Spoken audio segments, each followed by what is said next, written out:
Chapter 76, Master.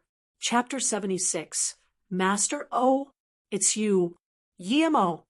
The man called Brother, who immediately recognized GMO since he had seen his photo countless times.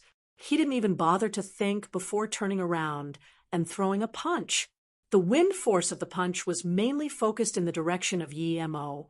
Yemo knew that this brother, who was just as he had thought, a master, and he wanted to test how strong his power was, so he only threw a punch in response.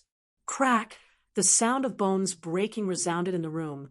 Yemo took 2 steps back and reached the door. Meanwhile, Brother, who fell 2 steps back too, and rammed onto the young Master Tan. With the clash of the fists, both of their fists had bones fractured. Yemo's eyes grew cold as he realized that his power actually didn't mean much in this place. Although he had only recovered 70% of his power, there definitely was plenty of people much stronger than him. Yellow level tertiary stage. Brother, whose eyes were filled with shock as he spat out the 4 words. However, since the bones of his hand had broke, he didn't dare to keep fighting with Yemo.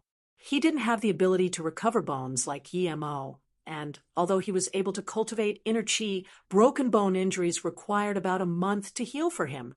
Seeing that Yemo and Brother, who were even, young Master Tan showed a sliver of worry in his eyes, as he didn't expect Yemo to be this strong.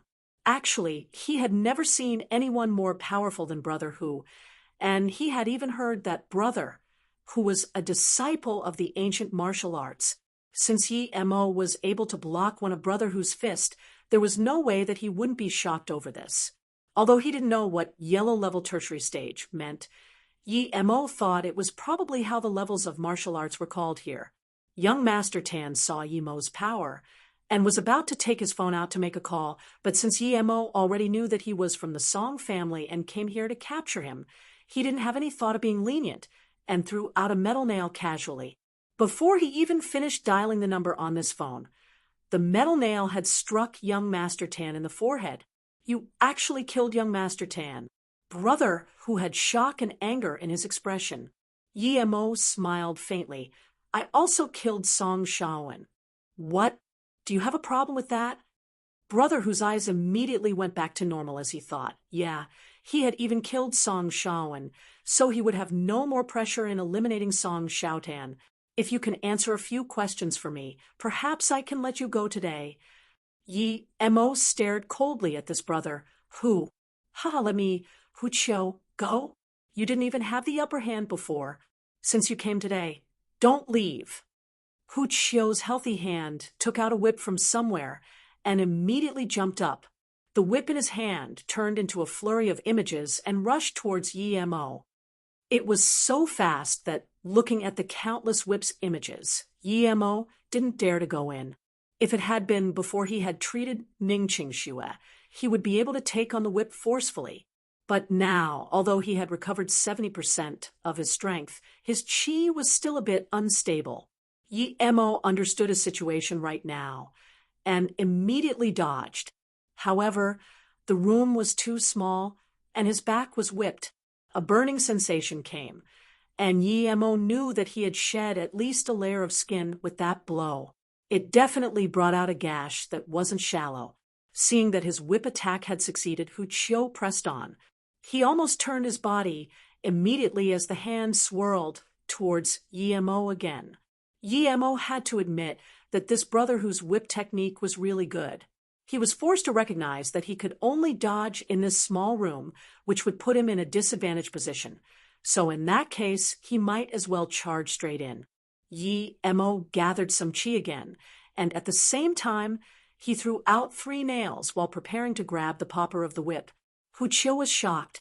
He didn't think that someone would dare to even try grabbing the popper of his whip in his flurry of attacks. You're asking to die. Hucho sneered as the whip in his hand attacked faster. The countless shadows of the whip made it impossible for people to see clearly. 3 nails had shot over, but Hucho had already felt it. He also understood that Yemo wanted to trade damage for damage, and unless he retreated with his whip, the nails would hit his body. Hucho sneered. Trade damage for damage? He actually didn't take back the whip in his hand, and just sidestepped his body. One of the 3 nails was dodged while the other 2 hit accurately on the side of his left chest. Hu Qiu took 2 nails and still didn't take the whip back. He knew that Yi Mo was powerful, so he took 2 nails just to be able to land a whip attack on him. The power of his whip was tremendous and very fast too. Not only was he absolutely confident that Yi Mo couldn't grab it, but he also felt that Yi Mo would definitely be seriously injured after that. That damage wasn't something that 2 mere nails could compare to. However, Hu Qiu wasn't a cultivator, so he didn't know something like spirit sense existed. By the time he reacted, Yi Mo had already accurately grabbed the popper of his whip. A strong power passed over. Yi Mo felt his chest pulsed and immediately knew that it wasn't good. Although he grabbed the whip, the side effects of treating Ning Qingxue had come. He even felt a fit of nausea. Yi Mo knew that he couldn't hold on for long and didn't dare to drag it out. While Hu Qiu was startled, he focused the last bit of his qi and kicked Hu Qiu's chest.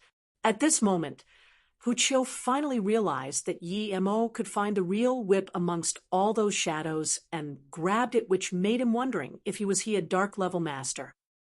"You're a dark level," Hu Qiu pointed at Yi Mo and spoke these few words before spewing out blood from his mouth like crazy. Then he collapsed and was dead before he had even reached the ground. Yi Mo gave out a long sigh of relief, thinking that today was too dangerous as he had almost lost his life here. He still wanted to capture this brother and ask him about some things, but it was already the second time that he had overestimated himself that night. There really were powerful people everywhere in this world. It was just that he hadn't met them yet. According to Hu Qiu's words before his death, there might even be a level higher than his so-called dark level. Yi Mo could feel a fit of dizziness coming and walked out holding on the wall. In the room not far away, there should be the son of Qian Longtu, Qian Shiping, who was assaulting those 2 young girls. Yi Mo kicked open the room and pulled out this Qian Shiping. "Who are you? How dare you?" Qian Shiping was pulled out in his dreams. He was startled for a moment and looked at the weak-looking Yi Mo. He thought of his situation and was immediately about to rage. "The person who kills you," Yi Mo gasped for breath, kicking open the door, was quite burdensome. "Kill me? Ha ha! Do you know who I am? Kill me, and you will have nowhere to hide even if you flee throughout the entire country." You think Qian Shiping was still being arrogant until a metal nail pierced his forehead. He still didn't believe as he died that the person in front of him would dare to kill him, since his dad was Qian Longtu. However, his consciousness had already begun to be obscured. Yi Mo didn't dare to waste any more time. He felt that he was becoming weaker and weaker, so he walked into the underground floor, and as he saw 3 people still kneeling down, he shot out 3 more nails without hesitation. The 3 didn't even have time to react before they were dead. There was still another room with 2 people, but Yi Mo didn't bother with it. It was probably Qian Shiping's underlings. Leave quickly. That was the only thing in Yi Mo's mind. He took too much risk for one day. He hadn't expected Hu Qiu to be that strong, even stronger than he had thought.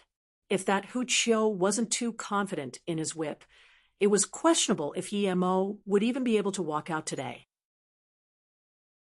Chapter 77. Hesitant Yunbing. Chapter 77. Hesitant Yunbing. Yunbing rubbed her fatigued eyes as her mind wandered elsewhere. Ever since the thing that had happened 8 years ago, she had always been unwilling to return to Beijing, and her boyfriend also left her due to that thing. However, the one who assaulted her was still roaming free in Beijing. Even the 7-year-old Ting Ting was taken away forcefully by their family. The reason she hadn't slept for the whole night was that her boyfriend from those years ago, Feng Rong, came back from America. 8 years ago, after that thing happened, he had never appeared again. Afterward, when she knew that he went to America, she was really hurt at the time since he had left without notice when she needed him the most.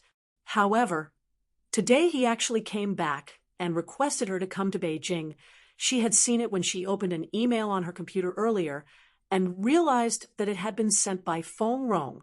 He explained to her that he didn't even know what had happened to her at that time because the next day he had been sent to America by his family and he wasn't able to contact her again. Now, the first thing he did when he came back was to find her, and even had to ask for her email address from other people when he came back to Beijing. He told Yun Bing that no matter what had happened, he wouldn't mind, and that he still loved her. When Yun Bing saw Feng Rong's email, her first thought was to delete it, but seeing Feng Rong's love in his words, and that she might still have feelings toward her first love, Yun Bing hesitated. She was scared of the person who assaulted her those years ago, and if Feng Rong still loved her, he could have taken her to America, and she would have left that nightmare behind. If she hadn't known about the misunderstanding with Yi Mo last time, she would have perhaps gone to Beijing, but she felt guilty. Yi Mo had saved her, and she wanted to say thank you in front of him at the very least. However, she had never been able to even catch a glimpse of him since that encounter in school. Although Su Jingwen told her that Yi Mo was on bad terms with a major power and couldn't show himself, Yun Bing kept fantasizing that she would be able to see him once in Ninghai. Otherwise, even if she left Ninghai, she would still feel unrest at heart. Another reason she still didn't want to move was that she didn't want to remember the traumatic memories. She felt scared toward Beijing from the bottom of her heart. Now that Feng Rong came back, should she go or not? Although she still resented him, since he said that he didn't know, and the first thing he did when he came back was to look for her, it made Yun Bing feel that she was still remembered. After all these years, she had become a forgotten corner. Although her cold personality gave her fewer troubles, every time she came back home, she felt lonely in her cold room. She would reminisce the small things in her first love. However, was it really true that Feng Rong did not know what had happened? Even if he didn't, did his family not tell him? And not a single message in 8 years. How was this possible? Yun Bing suddenly didn't want to think about that anymore. After thinking for a long while, Yun Bing sighed. She eventually decided to have a look at Beijing. After all, Ting Ting was still there. Although she was very scared of that person, sometimes avoiding wasn't necessarily the best solution. She opened a file and prepared to write a letter for Su Jingwen to give to Yi Mo. When Yun Bing opened up a file, the bottom corner of her screen showed a news. She was about to close it when the image that her eyes saw seemed familiar. Although it wasn't clear, Yun Bing still felt this was familiar. She immediately opened the news. Ninghai Master Shi Ying crushed the trainer of the Korean-style Taekwondo club. The flashy title and the images below stunned her. She really felt that that person looked like Yi Mo, but his face wasn't clear enough. And the name on there was Shi Ying, not Yi Mo. Although Yun Bing didn't really care about things that happened at the school, she still heard about the Korean-style club, but she was already past the years of raging adolescence, so she only took notice of it and left it there.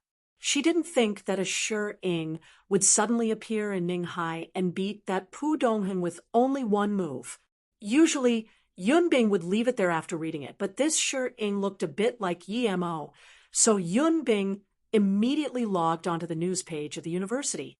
At this moment, she finally understood what popular was. Looking at the time, it was 4 a.m., but the forum was still full of people. The top post had been clicked over 1 million times already, and there were thousands of replies at the bottom. The title was very clear: Shi Ying, our handsome man. Every time she refreshed, there would be more comments. Okay, I'll admit I admire Shi Ying, but I guarantee that I'm not gay. Carrying the SH asterisked bucket into the dining hall.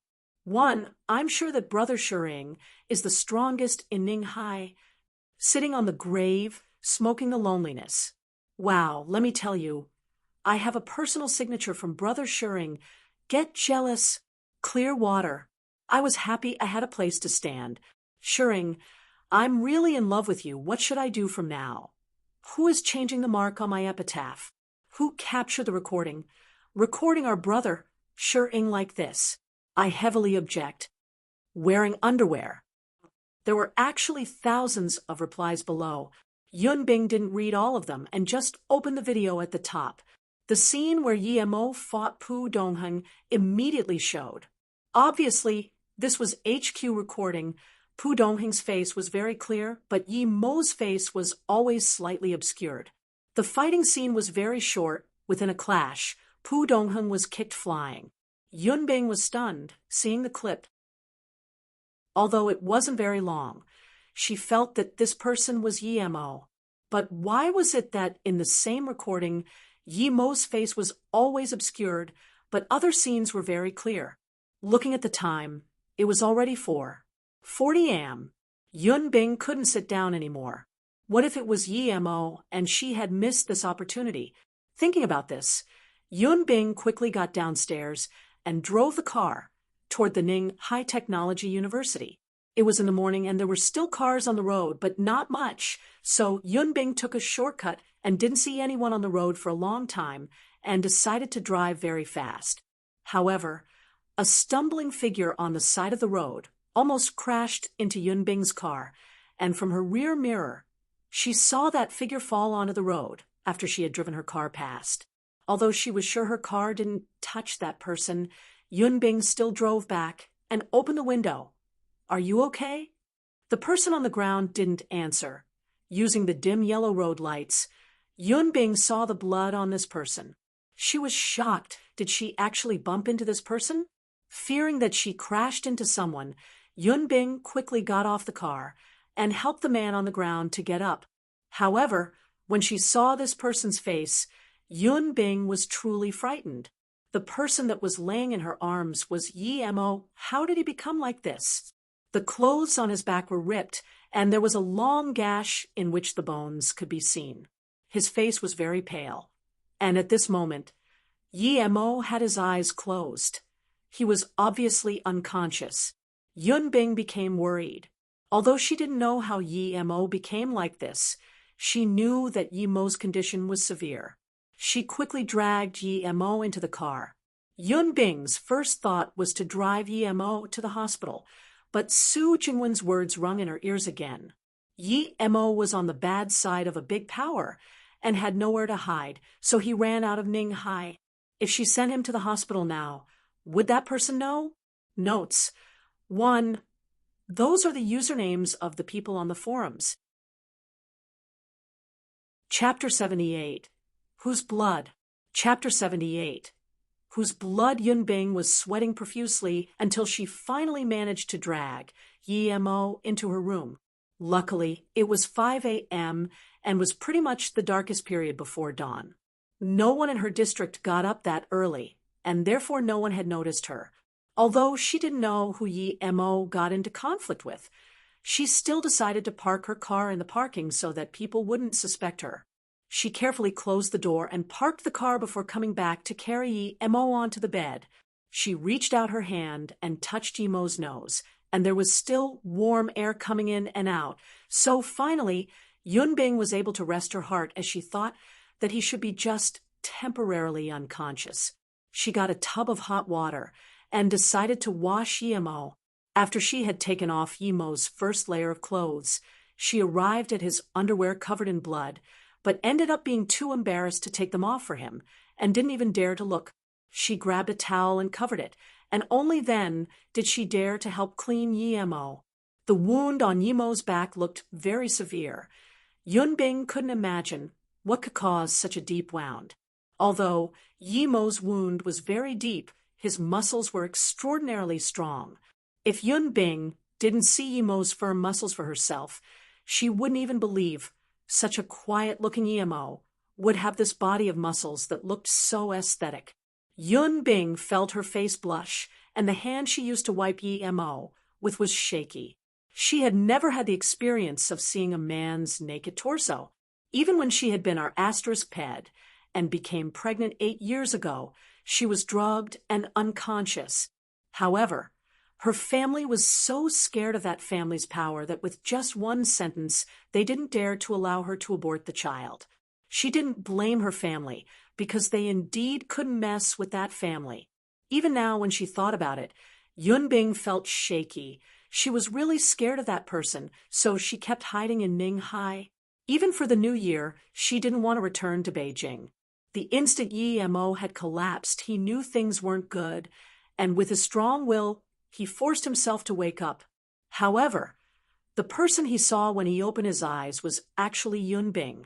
Although he didn't have a good impression of her, he knew that he was countless times safer in Yunbing's hands compared to the Song family.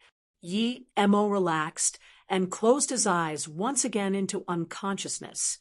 However, his body was starting to use his spirit chi to recover his extremely fatigued and damaged to the root body. "You're awake?" Yunbing, who had the towel in her hands, was startled as she saw Yi Mo open his eyes, so she called out in surprise immediately.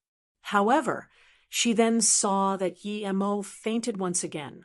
Yunbing quickly carried the water away and went back to the room to cover Yi Mo with blankets before she breathed a sigh of relief. Since he had woken up once, it should mean that he wasn't in a critical condition any longer. Yunbing, who hadn't slept for the night, also slept beside Yi Mo's bed. When Ning Qingxue opened her eyes, she discovered that the sun was already out. She laid down and didn't move. Was this heaven already? She didn't feel any pain on her body. On the contrary, she even felt extremely comfortable. Ning Qingxue gasped a sigh of relief. She was finally rid of that endless abyss of pain. She just didn't know if Yi Mo was well now. But soon, Ning Qingxue felt things weren't right. She was still lying on Yi Mo's bed, and everything in the room was as they used to be before. Nothing was different. What was this? Ning Qingxue bit the tip of her tongue and felt pain. Did she not die? Ning Qingxue, who was worried in her heart, sat up immediately and once again found out in surprise that all her wounds had healed. She didn't feel any bit of discomfort on her body, and instead it was filled with vigor and spirit. The little case. Ning Qingxue grabbed the little case and checked inside, but nothing had disappeared. Everything was here. Wait.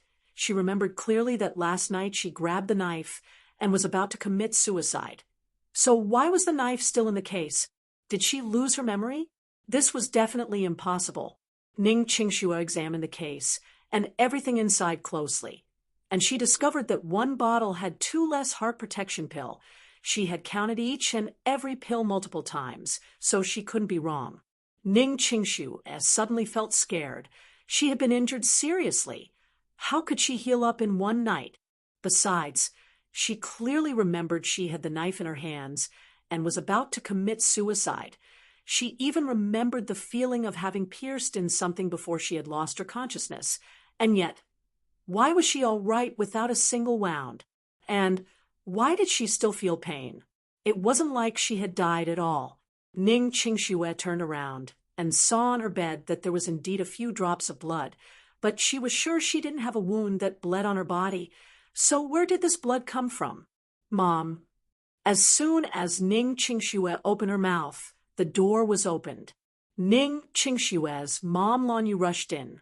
"Qingxue, are you all right?" Before Lan Yu even came in, her voice sounded. She didn't know what had happened the night before, but she had suddenly fallen asleep and slept all the way until 7 or 8 in the morning. Lan Yu almost couldn't forgive herself for her mistake. "Huh? Qingxue, how did you sit up? Your face. How is it so healthy? You're all right now?" "Qingxue, you really are all right." Lan Yu already forget that Ning Qingxue had been severely injured and recovered in only one night. In her eyes, it was meant to be that her daughter got better. As for the process, she ignored it automatically. Ning Qingxue saw her mother and knew that she wasn't dreaming and didn't die either. She really did recover, but as for how, she didn't know. After Lan Yu had said all these, she grabbed Ning Qingxue and finally started to think how her daughter got better without any reason. She had been severely wounded. And thinking about this, Lan Yu immediately asked Qingxue, "What happened to you? How did you recover?" Ning Qingxue shook her head. She didn't understand either. She seemed to have the blurred memory that someone came and treated her last night, but who could cure her serious injury in just one night. Mom, I want to think alone for what had really happened, Ning Qingxue suddenly said. Lan Yu was elated now. Although her daughter's recovery was full of mystery, she still rather would believe that her ancestors protected Qingxue than believing this was impossible, seeing that Ning Qingxue had said this. She still closely examined Ning Qingxue's back before finally being relieved. I'll cook some congee for you. You should rest some more. Don't move around too much. After her mom had left, Ning Qingxue started to think carefully. She wasn't as optimistic as her mother. There was definitely someone who treated her injuries, but who could have so much ability to cure her completely while she was asleep? This was something even the Hong Rue hospital couldn't treat. Suddenly, Ning Qingxue sat up. Since someone treated her last night, didn't that mean her top was taken off? She quickly took off her clothes and looked. It was as she thought. Her face immediately went pale. Her top was taken off. Even her bras were buttoned wrong. Since that person could see her back, it meant that her chest was also seen. Who was this? Ning Qingxue suddenly felt her body starting to shake. She would rather die than let someone who she didn't even know look at her body. Ning Qingxue looked at the few drops of blood on the bed that wasn't hers. So whose blood would it be? Was it from the person who treated her last night? Chapter 78. Whose blood? Chapter 78. Whose blood Yunbing was sweating profusely until she finally managed to drag Yi Mo into her room. Luckily, it was 5 a.m. and was pretty much the darkest period before dawn. No one in her district got up that early, and therefore no one had noticed her. Although she didn't know who Yi Mo got into conflict with, she still decided to park her car in the parking so that people wouldn't suspect her. She carefully closed the door and parked the car before coming back to carry Yi Mo onto the bed. She reached out her hand and touched Yi Mo's nose, and there was still warm air coming in and out. So finally, Yunbing was able to rest her heart as she thought that he should be just temporarily unconscious. She got a tub of hot water and decided to wash Yi Mo. After she had taken off Yi Mo's first layer of clothes, she arrived at his underwear covered in blood, but ended up being too embarrassed to take them off for him and didn't even dare to look. She grabbed a towel and covered it, and only then did she dare to help clean Yi Mo. The wound on Yi Mo's back looked very severe. Yunbing couldn't imagine what could cause such a deep wound. Although Yi Mo's wound was very deep, his muscles were extraordinarily strong. If Yunbing didn't see Yi Mo's firm muscles for herself, she wouldn't even believe such a quiet-looking Yi Mo would have this body of muscles that looked so aesthetic. Yunbing felt her face blush, and the hand she used to wipe Yi Mo with was shaky. She had never had the experience of seeing a man's naked torso. Even when she had been our asterisk ped and became pregnant 8 years ago, she was drugged and unconscious. However, her family was so scared of that family's power that with just one sentence, they didn't dare to allow her to abort the child. She didn't blame her family, because they indeed couldn't mess with that family. Even now, when she thought about it, Yunbing felt shaky. She was really scared of that person, so she kept hiding in Ninghai. Even for the new year, she didn't want to return to Beijing. The instant Yi Mo had collapsed, he knew things weren't good, and with a strong will, he forced himself to wake up. However, the person he saw when he opened his eyes was actually Yunbing. Although he didn't have a good impression of her, he knew that he was countless times safer in Yunbing's hands compared to the Song family. Yi Mo relaxed and closed his eyes once again into unconsciousness. However, his body was starting to use his spirit chi to recover his extremely fatigued and damaged to the root body. You're awake? Yunbing, who had the towel in her hands, was startled as she saw Yi Mo open his eyes, so she called out in surprise immediately. However, she then saw that Yi Mo fainted once again. Yunbing quickly carried the water away and went back to the room to cover Yi Mo with blankets before she breathed a sigh of relief. Since he had woken up once, it should mean that he wasn't in a critical condition any longer. Yun Bing, who hadn't slept for the night, also slept beside Yi Mo's bed. When Ning Qingxue opened her eyes, she discovered that the sun was already out. She laid down and didn't move. Was this heaven already? She didn't feel any pain on her body. On the contrary, she even felt extremely comfortable. Ning Qingxue gasped a sigh of relief. She was finally rid of that endless abyss of pain. She just didn't know if Yi Mo was well now. But soon, Ning Qingxue felt things weren't right. She was still lying on Yi Mo's bed, and everything in the room was as they used to be before. Nothing was different. What was this? Ning Qingxue bit the tip of her tongue and felt pain. Did she not die? Ning Qingxue, who was worried and her heart sat up immediately, and once again found out in surprise that all her wounds had healed. She didn't feel any bit of discomfort on her body, and instead it was filled with vigor and spirit. The little case. Ning Qingxue grabbed the little case and checked inside, but nothing had disappeared. Everything was here. Wait. She remembered clearly that last night she grabbed the knife and was about to commit suicide. So why was the knife still in the case? Did she lose her memory? This was definitely impossible. Ning Qingxue examined the case and everything inside closely, and she discovered that one bottle had 2 less heart protection pill. She had counted each and every pill multiple times, so she couldn't be wrong. Ning Qingxue suddenly felt scared. She had been injured seriously. How could she heal up in one night? Besides, she clearly remembered she had the knife in her hands and was about to commit suicide. She even remembered the feeling of having pierced in something before she had lost her consciousness. And yet, why was she all right without a single wound? And why did she still feel pain? It wasn't like she had died at all. Ning Qingxue turned around and saw on her bed that there was indeed a few drops of blood, but she was sure she didn't have a wound that bled on her body. So where did this blood come from? Mom.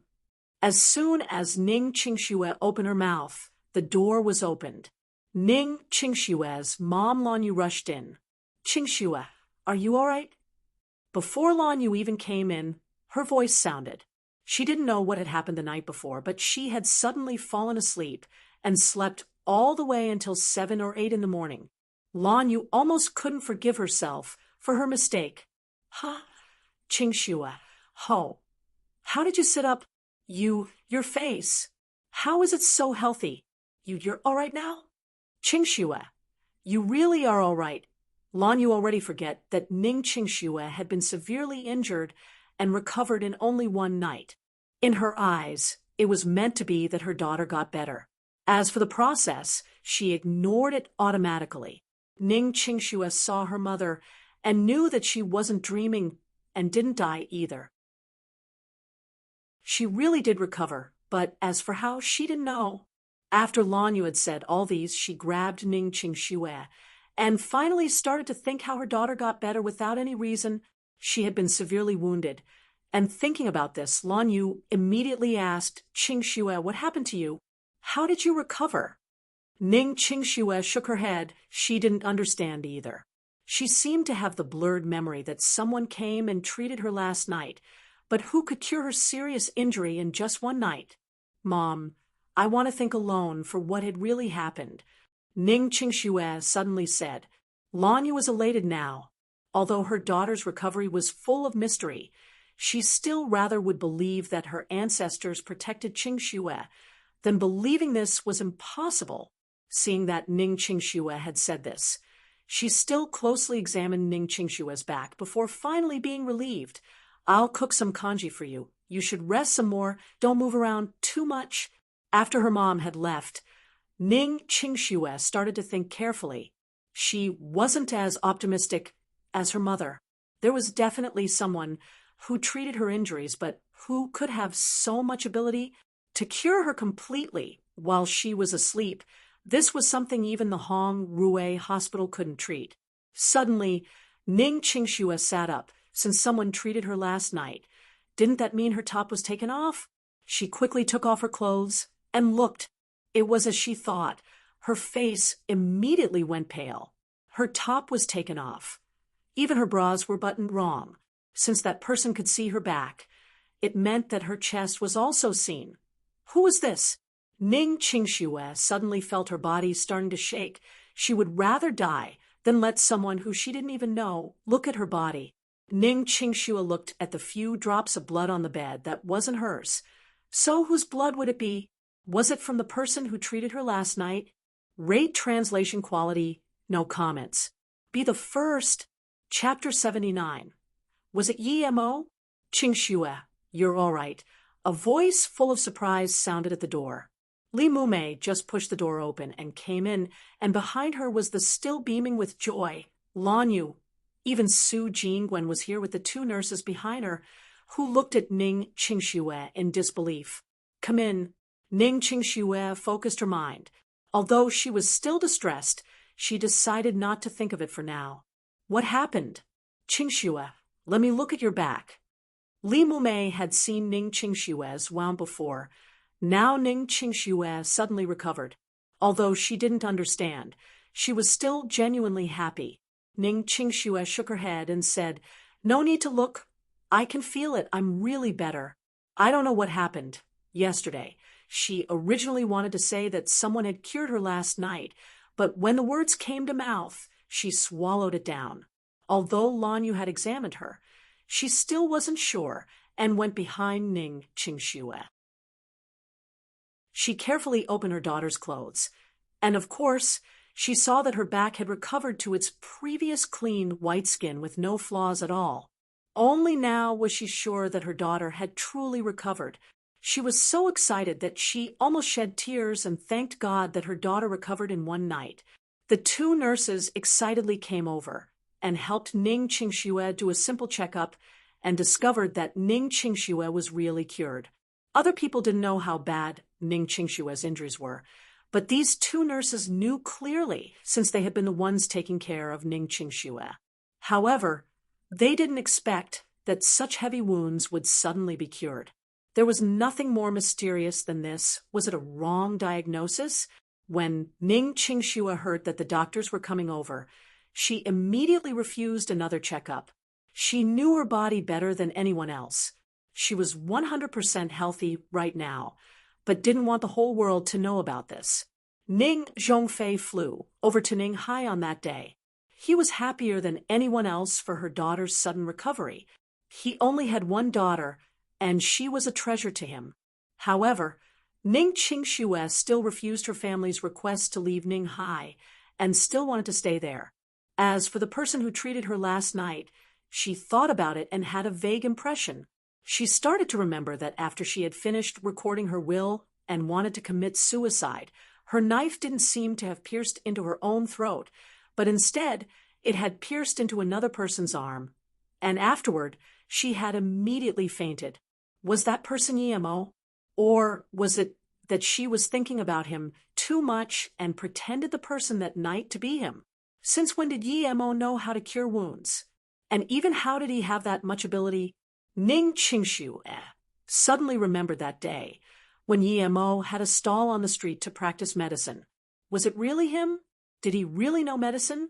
If it was him, then the blood on the bed should be left by him. Seeing her mom and the others were leaving, Ning Qingxue called out to Li Mumei. Although she could get up now, and her body condition was excellent, she didn't want to overdo it in case everyone noticed it. Mumei, can you help me analyze the blood on this cloth? Ning Qingxue cut off the blood stain on the bed and gave it to Li Mumei, as she wanted to know if this blood was the same as Yi-Mo's. Although she couldn't be 100% sure it was Yi-Mo's through blood type, at least that pointed her in a direction. If this was his blood, then she would know who the person treated her was, and the person who looked at her body would also be him. In that case, she would feel much peaceful in her heart. Li Mumei took over the cloth but didn't ask anything. If Ning Qingxue didn't want to say anything, she wouldn't say it even if she had asked. Last night, Ning Qingshue's sudden recovery was the biggest thing for her parents. However, for the students in Ninghai, sure Ing beating Pu Donghun was the biggest news. However, compared to these two things, an earthquake erupted amongst the authority due to the murder in the mansion. This was because the people murdered were very influential. One was the young Master Song Shawan of the Song family. The other was scarier because his name was Qian Shiping. Qian Shiping wasn't anything special himself, but his father was called Qian Long Tu and had a title. Someone who could shake the ground with a step. If the mountain group in Japan and the black-gloved clan from the west were influential, then Nanqing was the most influential in the east, and Qianlong Tu was the boss of Nanqing. Qian Shiping was his one and only son, and he had him at 40. Qianlongdo's real name was Qian Baihe, someone from the Huzhong state. He joined the underground world at the age of 11, and until now, there was a place for him even on the world stage. He had his own private army.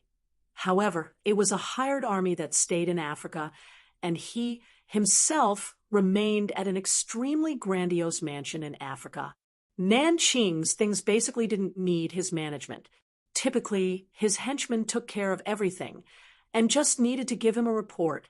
Even the heads of small countries didn't dare to offend the leader of Nanqing. But today, his only son was murdered in Ninghai.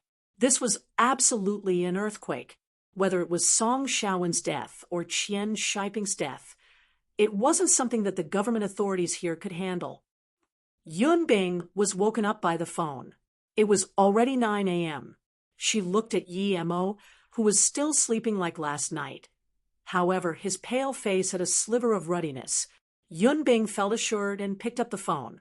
The phone was from her colleague, Wang Yu, asking her why she didn't go to the school today. Yun Bing hurriedly asked Wang Yu to apply a leave for her. Then she used her towel and wiped up Yimo's body before preparing to cook some food.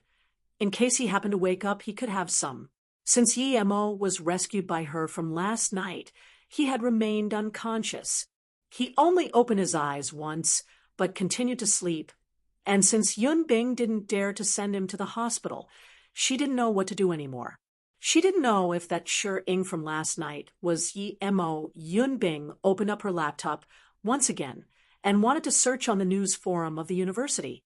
But the news that appeared in front of her eyes almost made her throw her mouse. Last night, in a private mansion, 6 people were murdered.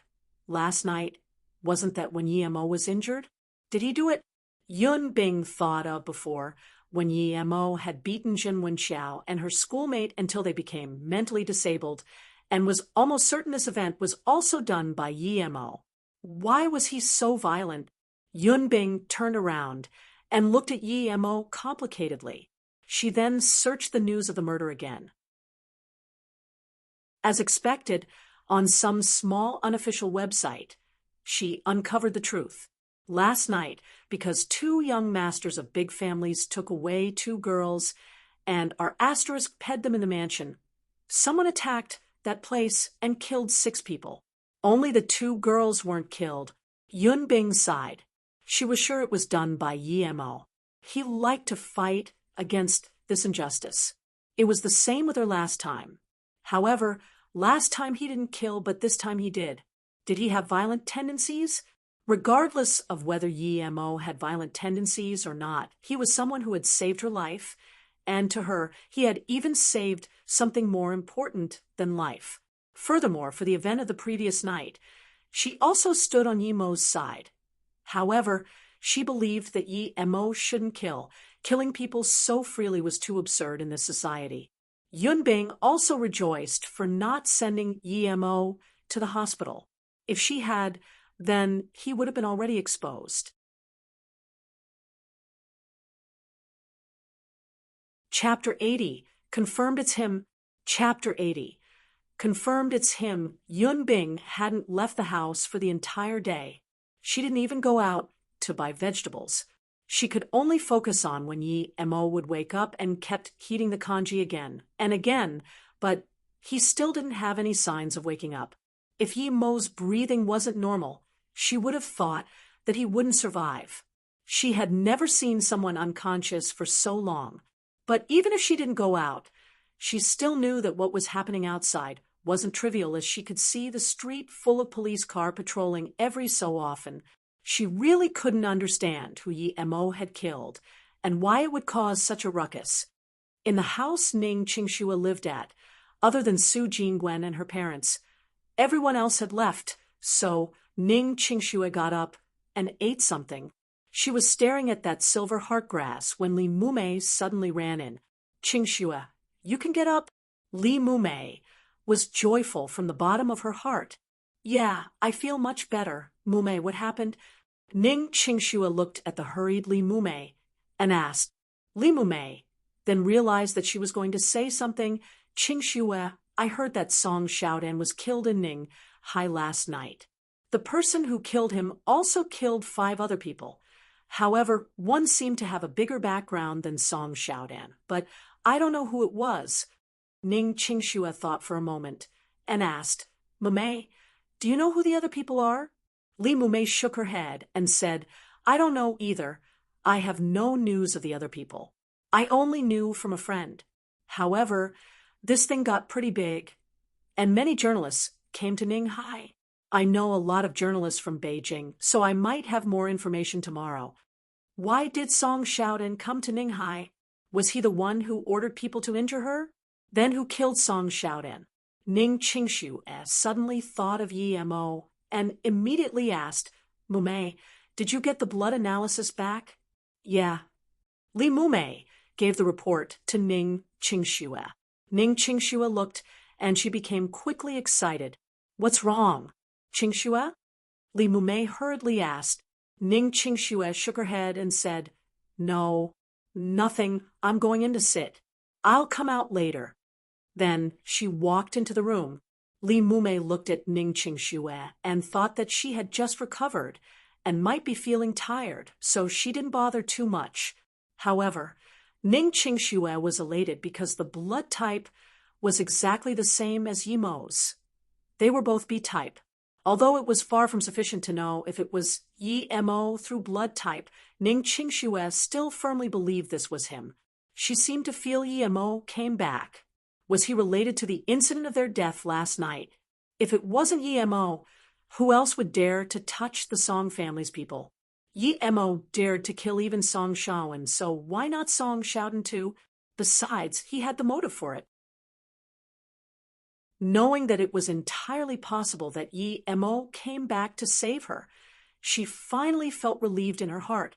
After all, she had already admitted that Yi Mo was her husband, so if he had seen her body, it wouldn't really matter. However, Ning Qingxue suddenly felt unrest. If Yi Mo came to Ninghai and killed Song Xiaodan, then wouldn't he be in a very dangerous situation right now? What if he still hadn't escaped out of Ninghai? Ning Qingxue became worried, and now she wished that the person who came last night wasn't Yi Mo, because if Yi Mo really did it, then he wouldn't be able to escape from Ninghai with the Song family's power. "Huh? Qingxue, you're all right?" Su Wei asked in surprise. She knew her injuries were grave. The hospital even gave out her final days, but now Ning Qingxue stood in front of her perfectly fine. "What was this?" "Yeah, I've recovered already. Perhaps the hospital misdiagnosed.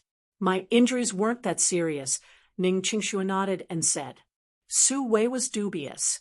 Ning Qingxue went to the best hospital in Ninghai, one that was famous even in the country. How could they make such a serious mistake? Besides, she had seen with her own eyes Ning Qingxue being hit with that stick. Seeing that Su Wei didn't really believe her, Ning Qingxue quickly changed the subject. "How come you didn't go to work again today?" "Sai, why are your tones exactly the same?" "Yesterday, Su Wei suddenly stopped. She suddenly remembered that Yi Mo told her yesterday not to tell Ning Qingxue, but she had almost forgotten today. Although Su Wei had stopped her words in time, Ning Qingxue had discerned it and asked, "What happened yesterday? Did Yi Mo come back?" At the same time, Ning Qingxue had subconsciously grabbed Su Wei's hands. Su Wei looked at her hands that were tightly clutched by Ning Qingxue. She knew she had spilled it and had no way to keep hiding it. She sighed and said, "Yesterday Yemo came back and looked at the flower pots for half a day. Then he asked me about you and left. He probably went to the hospital to see you." "What? Did you not see him?" Ning Qingshu suddenly let go of Su Wei's hands and mumbled, "It really was him. He's all right. He came back, so he was really the one to—" "Qingshu, go rest. You just recovered. Don't walk around everywhere. Su Wei, we'll eat together later. Her mom and I are cooking right now." Li Mumei saw Ning Qingshu, who stood at the doorway, and walked over. "Qingshu, why is your face red? Are you hot?" Li Mumei saw Ning Qingshu's face was as red as an apple and asked concerningly. Ning Qingshu was thinking about Yemo, who came over last night, and didn't know if he heard her words. Thinking about how she had called him Lao Gong, she felt really embarrassed and hoped he didn't hear it. But now, she was 100% sure that the one who came last night was Yemo. She felt comfortable, and even a little bit of sweetness in her heart. Now that Li Mumei asked, Ning Qingshu immediately thought that since Yemo came yesterday, then he must have killed Song Xiaodan to avenge her. Thinking about the events from last night, she realized that Yemo might still be escaping and immediately felt worried. Qingshu, Li Mumei saw Ning Qingshu's face change rapidly and felt more worried. Ning Qingshu shook her head and said, "I'm fine. Mumei, you told me earlier that you know a lot of journalists in Beijing. Can you invite one out and let me see tonight?" Ning Qingshu wanted to know what happened last night through the journalist as a way to inadvertently find out about Yemo's situation. "Qingshu, you want to see a journalist? Don't you hate them?" Li Mumei spoke, but seeing Ning Qingshu didn't say anything else, she immediately continued, "Okay, I'll ask tonight. If all goes well, I should be able to get one or two." Chapter 81. Awake. Chapter 81. Awake when Yemo woke up, it was already midnight. Suddenly, he felt that there was someone in his arms, and although there was no light on, Yemo's spirit sense made him realize that this person was Yun Bing. Before Yemo fainted for the second time, he knew that he was at Yun Bing's home. Therefore, he had closed off all his sense to recover. If he hadn't done that, there would have been more drawbacks. Perhaps it might have even resulted in him forever staying at the second stage of qi gathering. After discovering who it was, he couldn't care too much. He didn't even say one sentence before going into a cultivating state. He didn't know how long he closed off his sense for, but he didn't expect to wake up with Yun Bing in his arms. But soon, Yemo understood what had happened.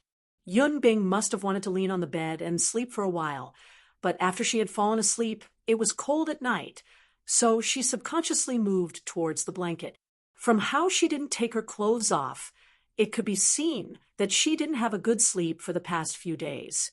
Although Yemo knew that Yun Bing saved him yesterday, he couldn't understand why Yun Bing would try to find him before dawn, since his relationship with Yun Bing was stale.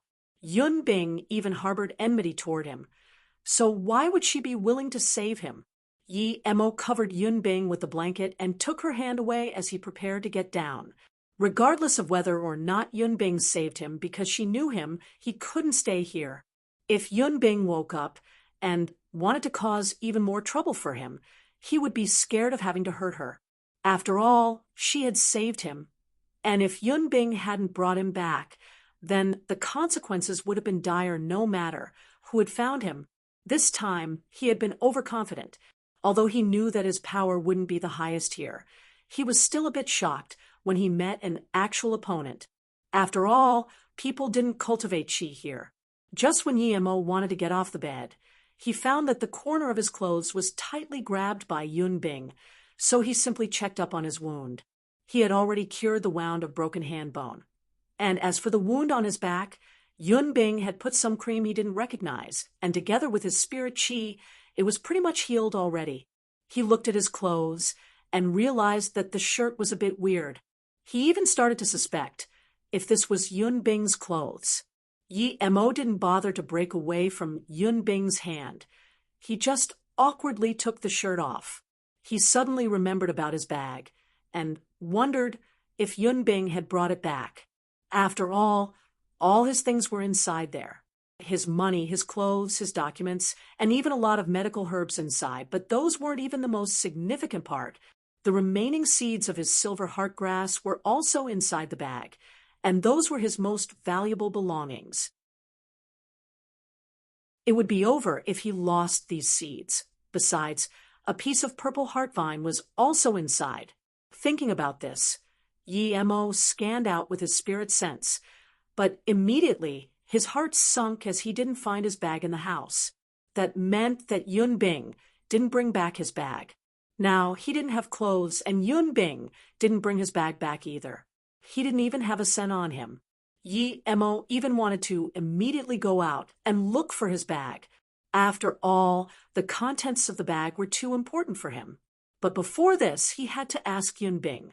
He couldn't care if Yunbing was still asleep, and immediately started shaking her. Yunbing was shaken awake by Yi Mo and immediately screamed in shock, but soon she understood that it was Yi Mo and quickly covered her mouth. When she took her hands away, she then found out that she was grabbing a shirt and was the one who put this shirt on Yi Mo. Yunbing blushed and crawled up awkwardly. "Oh, you're awake?" Yi Mo nodded. "Yes. Thank you for saving me. I want to know if you have brought my bag back?" "Bag." Yunbing frowned. Last night, when she dragged Yi Mo onto the car, he seemed to have something in his hand.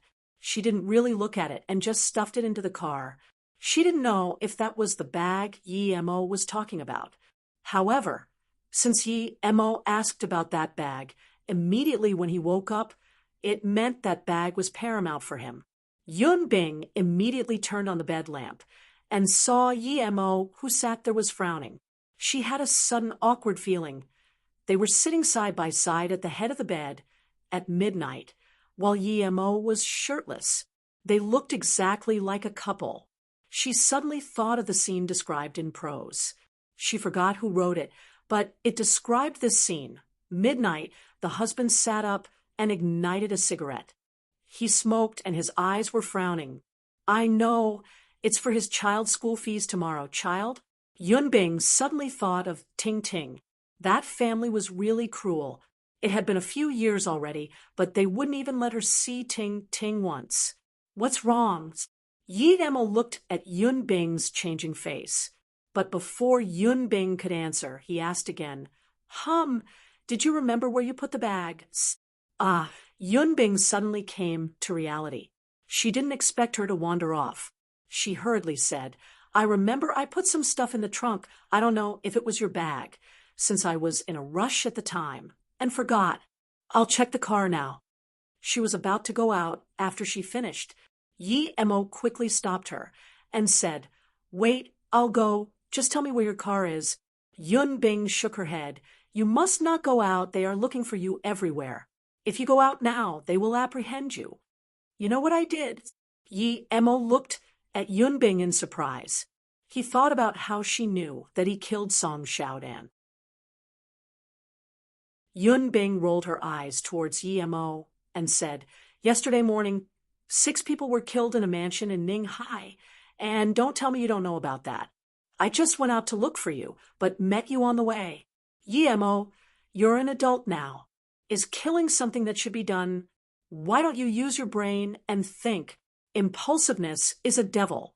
Sai, I have no idea what's going to happen to you, but I know that you'll be living a life on the run." After she had finished, Yunbing shook her head.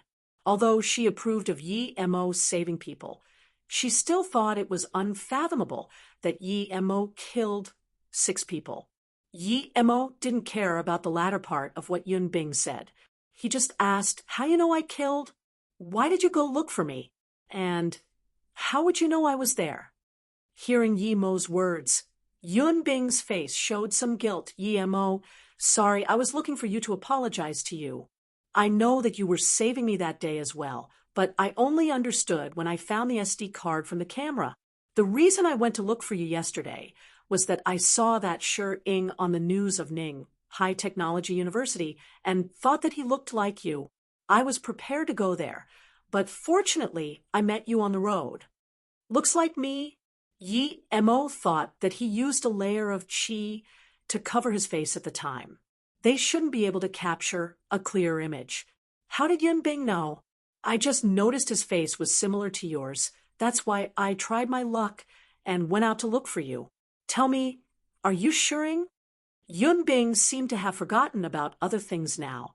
Yi Mo nodded, admitting that he was suring. He also understood why Yun Bing was saving him and didn't look for trouble. It was due to that card. Since you know I'm a killer, why aren't you scared? Are you that calm with every killer you meet? Yi Mo suddenly asked. Yun Bing was stunned. She now realized that she really wasn't scared of him at all. She was only concerned and didn't even think about being scared. Had she always been that bold? But when she was with Yi Mo, she really didn't feel scared at all. Now that Yi Mo asked, she couldn't help but to shake her head and say, I was just a bit worried about you, but I wasn't scared, perhaps because you had saved me before. Or maybe it was that you only killed the people that deserved to die. Chapter 82. Yun Bing's Sigh. Chapter 82. Yun Bing's sigh. Hearing Yun Bing's words, Yi Mo remained silent for a while. He had overestimated himself yesterday. He only went there because he was curious about Hu Qiu at the time and didn't expect Song Xiaodan to be there as well. However, Ning Qingxue was injured because Song Xiaodan sent people there, so he couldn't resist but to kill him. This had greatly deviated from his original plan. Originally, it wasn't much even if he killed Song Xiaodan. He could leave Ning Hai during that night, but he hadn't expected Hu Qiu to be so much stronger than he had estimated and ended up heavily injured. If Yun Bing didn't bring him back, perhaps he would be at the Song family compound already. Even if he had a strong background, he wouldn't be able to leave once he was in the Song family's hands, much less since he had no background anymore. What to do now? Yi Mo suddenly realized that he had no way left right now. Ning Hai must be in lockdown. If he had been in the third stage of qi gathering by now, then he would be able to leave Ning Hai easily. But now, he was only in the late phase of the second stage. Seeing Yi Mo's silence, Yun Bing thought that Yi Mo heard her words and wanted to go check if his bag was in the car. However, she was suddenly grabbed by Yi Mo, so she looked at him in confusion. Yi Mo shook his head and said, Don't go. The reason Yi Mo didn't let Yun Bing go out was because, after his injuries, his spirit sense could surprisingly reach out to a distance of 12 to 15 meters. When his spirit sense scanned out, he found two people in casual clothing seemingly monitoring the people coming and going. Although he didn't know if this was related to him, Yi Mo still felt that it was better to be careful. Why?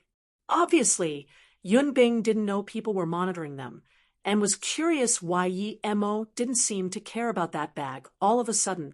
Yi Mo couldn't say he had a spirit sense, so he said, It's not safe to go down to the parking to get things in the middle of the night. Besides, it's easy to be seen by people and become a target of suspicion. Yun Bing thought about it a while, and believed that Yi Mo's words were true, so she didn't insist. Yi Mo estimated that since even Yun Bing was able to deduce that he had killed these people, the Song family would definitely be able to find out that Yi Mo was the murderer. It seemed that he should leave Ning Hai as early as possible. After this thing, he could no longer go to Luo Tsang. He sighed and thought. Plans really couldn't keep up with changes. He still wanted to find a place to settle down and plant his silver heart grass before going to the desert. But now he couldn't do that. You should get some sleep, Yi Mo turned around and said to Yun Bing. Aren't you sleeping? Yun Bing thought that there was only one bed in the house. If she slept there, Yi Mo would have no place to sleep. Yi Mo shook his head. I'm not tired. You can sleep first. He really wasn't. And at this time, he wasn't in the mood to sleep anyway. Since his plans were gone down the drain, he had to make new ones. Looking at Yi Mo, who didn't even have a shirt on, Yunbing hesitated for a while before saying, "There's still a few hours of nighttime. And the bed is really big. We can sleep on one side each." Yi Emo looked at Yunbing in surprise. He didn't expect Yunbing to say something like this. She didn't seem like an open person, but he didn't want Yunbing to think too much, so he nodded and said, "Fine, go to sleep. I'll just lean on the bed for a while." He thought that he could cultivate on the bed as well anyway, and a few hours would pass really in a flash for him. Right now, he hadn't fully recovered yet, so he shouldn't be careless. Yi Emo sat there and went into a cultivating state really quickly. However, Yunbing wasn't so stable when she slept, which didn't match her cold face at all. She just turned once and hugged one of Yemo's leg again. Although Yi Emo was cultivating, he could still feel Yunbing's body and the softness in front of her chest. Regardless of his past life or this life, he was a virgin in both as an ordinary man and as a cultivator. Although he was enticed, he cast the thoughts away hastily and didn't pay any more attention as he continued to cultivate. A few hours passed very quickly indeed. Yi Emo was still immersed in cultivation, while Yunbing slept very well, the corner of her mouth slightly raised up, seemingly in a good dream. Perhaps after that incident, she had never been able to sleep so well. She felt as though she held something dependable and no longer had that feeling of hollowness from before, so she held very tightly with her hands without the slightest intention of letting go. After Yi Emo had cultivated a big chi cycle, he opened his eyes and saw that the sky was not completely lit up yet. He looked at Yunbing, who shrunk her head into the blanket while her body was pressed on him completely, and Yi Emo felt that it was getting hotter. Although he wanted to remove Yunbing's hands, she seemed to stick onto him very tightly. Seeing her sleeping so sweetly, he sighed and didn't try to wake her again. He continued to cultivate to his next big cycle. He estimated that after he was done, Yunbing should be up too. When Yi Emo entered the next big chi cycle again, Yunbing suddenly woke up, and as soon as she opened her eyes, she immediately found out that she was hugging Yi Emo's leg. She got scared and immediately let go. Although the sky wasn't fully lit, she just felt there was a hot burning sensation on her face. But immediately, she thought of Yi Emo. Did he really sit like this for the whole night? Seeing that Yi Emo still had his eyes closed, as if he was still sleeping, Yunbing finally released a sigh of relief. Luckily, Yi Emo was asleep.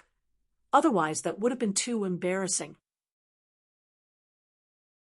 However, when she thought again to what she was feeling, she realized that she had this worry-free serenity when she had hugged Yi Emo's leg as she slept, which had made her very comfortable and didn't feel any worry or fear. Furthermore, the aroma from his body was also very pleasant. It even gave her a sense of otherworldliness. Yunbing looked at Yi Emo's sleeping young face and couldn't help but to touch her already 30-year-old face. Although it was still young and smooth, she still felt a bitterness in her heart, and suddenly felt that perhaps it wasn't a good thing to go back to Beijing to see Feng Rong. There were some things she didn't dare to think about, but it didn't mean that they didn't exist. Was Feng Rong still the same as he used to be many years ago? She knew that she was no longer the Yunbing from all those years ago. She only wanted to see Feng Rong and ask him why he simply left without notice all those years ago, and why he never had contacted her before. But now, she felt this was unnecessary. So what if he remembered her? So what if he didn't? If something similar happened again, would he disappear again? Was this sort of man reliable? So what if he could take her to America? Perhaps she simply missed Ting Ting too much, but even if she went to Beijing, would she even be able to see Ting Ting? Yi Emo was still asleep. Yunbing looked down at her curvaceous body. She thought about that day when Yi Emo saw her body and suddenly felt this burning sensation from the bottom of her heart. She started to shake and felt she was entranced. So she quickly left the bedroom and drank a cup of cold water. Finally, she was able to gradually calm down. When she went back to the bedroom again, she didn't dare to stay on the bed. She watched Mo quietly before making an almost inaudible sigh after some time, as she never would have thought she would have sexual urges toward Mo. However, she still had a logical mind and knew that Mo and she were two people on different paths. Whether it was now or in the future, they would have no more encounters. Although Ning Zhongfei and Lan Yu persuaded Ning Qingxue again and again, she just wasn't willing to leave this house. They were helpless, so they could only let her be. Li Mumei stayed behind with Ning Qingxue for the moment, but they needed to return to State. Mumei, how is it? Ning Qingxue still kept remembered Li Mumei saying that she would be able to invite out a few journalists. She wanted to know from the journalist how the case was progressing, so she could know Mo's current state. I've asked, and tonight the police department of Ninghai City will hold a press conference, and one of Jingwen's friends will be there. We'll go together tomorrow to see that person, but Qingxue, I feel that this thing is actually beneficial to us, so there is no need to see the journalists, Li Mumei said. Of course, Ning Qingxue knew what she wanted to ask about, but she couldn't explain to Li Mumei, so she could only say, it might be related to me, let's go make sure. Li Mumei knew that it was someone from the Song family that had died. However, since it was Ning Qingxue's wish, she couldn't really stop her.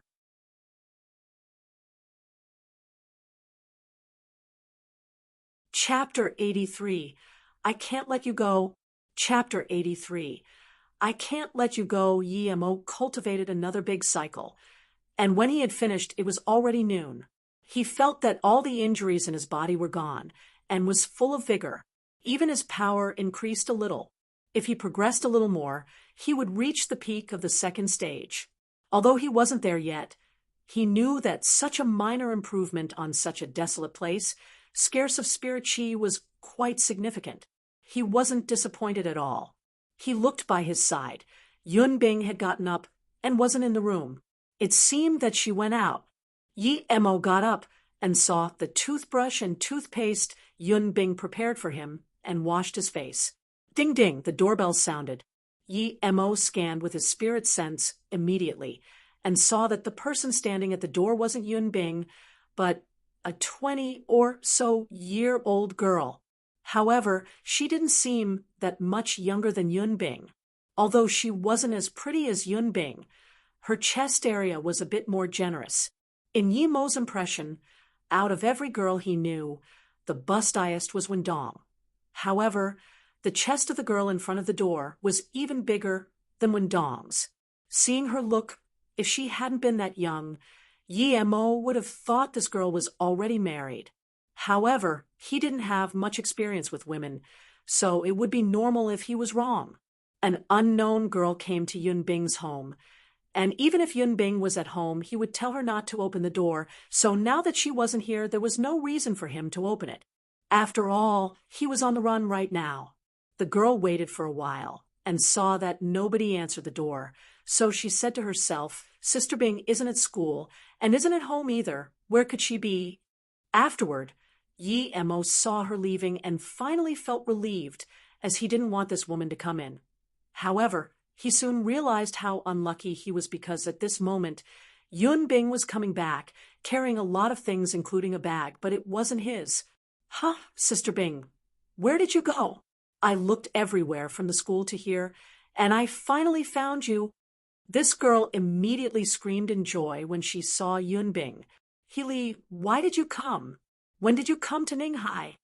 Yun Bing replied immediately, but soon Healy saw Yun Bing's anxious face and seemed to have understood her situation. Obviously, it's because I have something to talk to you about. Hurry, and open the door. I'll tell you inside, Healy said immediately. Yun Bing hesitated at the door, but didn't open. What, Sister Bing, you're not going to make me tell you here, are you? I came from so far away, and you're not even going to let me in and sit for a while. It's not like you have a man hiding inside. Why are you afraid of opening the door?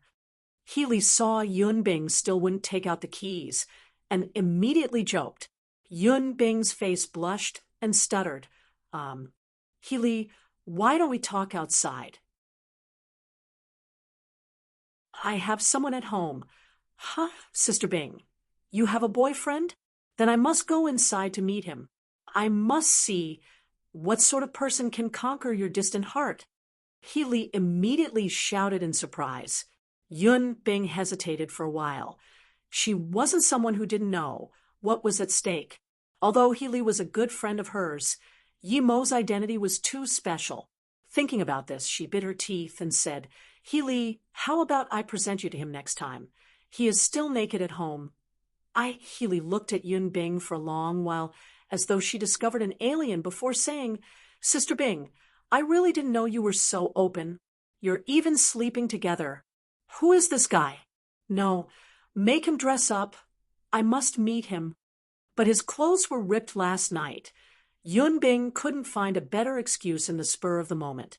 Healy opened her eyes wider again and examined Yun Bing from head to toe before sighing. Sister Bing, you really are strong. How long does it take off the clothes? You guys can't even wait for that. That scene. Oh my God. Yun Bing's face was blushing red, but she couldn't explain it. Okay, seeing how you're so embarrassed, I won't go inside and disturb your romance. I just came here to tell you that Feng Rong came back. He was asking for your news everywhere, but I don't think this Feng Rong is trustworthy. Be careful of him. I'm here to participate in the press conference, so I won't chat with you now. Next time, remember to bring your boyfriend and show me. Healy turned and left after talking. Yun Bing looked at Healy's disappearing back before she was relieved and let out a sigh. She finally managed to trick her to go away. Unfortunately, the cost was to expose her non-existent wildness and promiscuity. Yun Bing opened the door and saw Yi Mo, who stood at the doorway. She was so scared that she immediately closed the doors and said worriedly, You're not well yet. Why did you get up?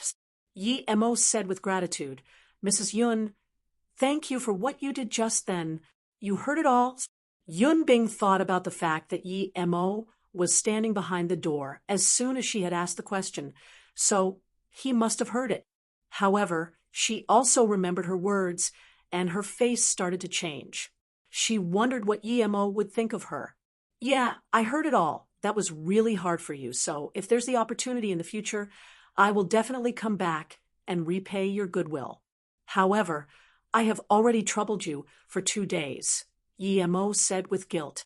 He was someone who would respect those who respected him more, and split his debt and enmity very clearly. He paid animosity with animosity and goodwill with goodwill.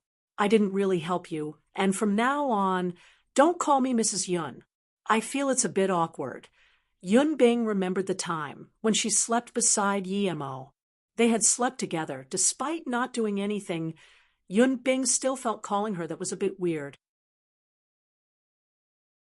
However, Yun Bing suddenly realized the implication of his words and said in shock, What did your words just then meant?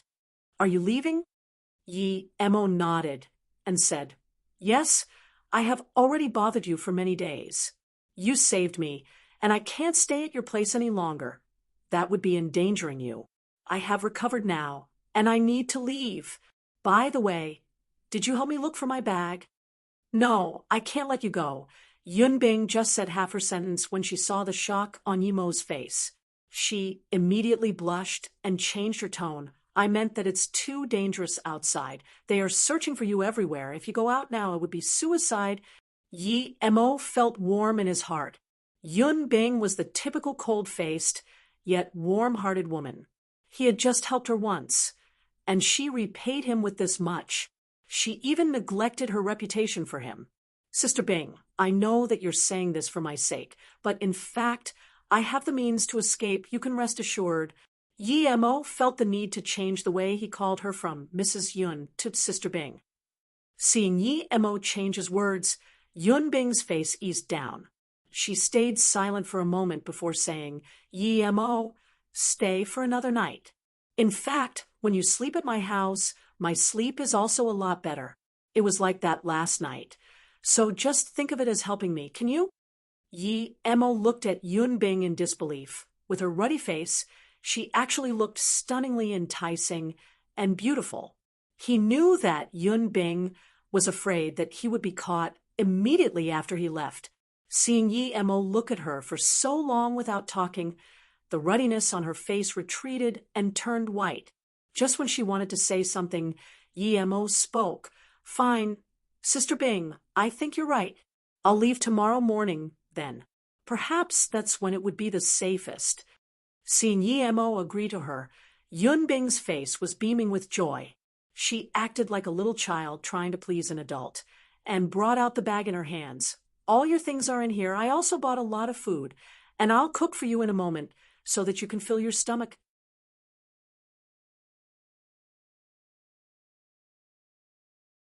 Chapter 84. The Prince Charming That Descended from the Heaven. Chapter 84. The Prince Charming that descended from the heaven. Ning Qingxue didn't like Starbucks and never went there to drink coffee.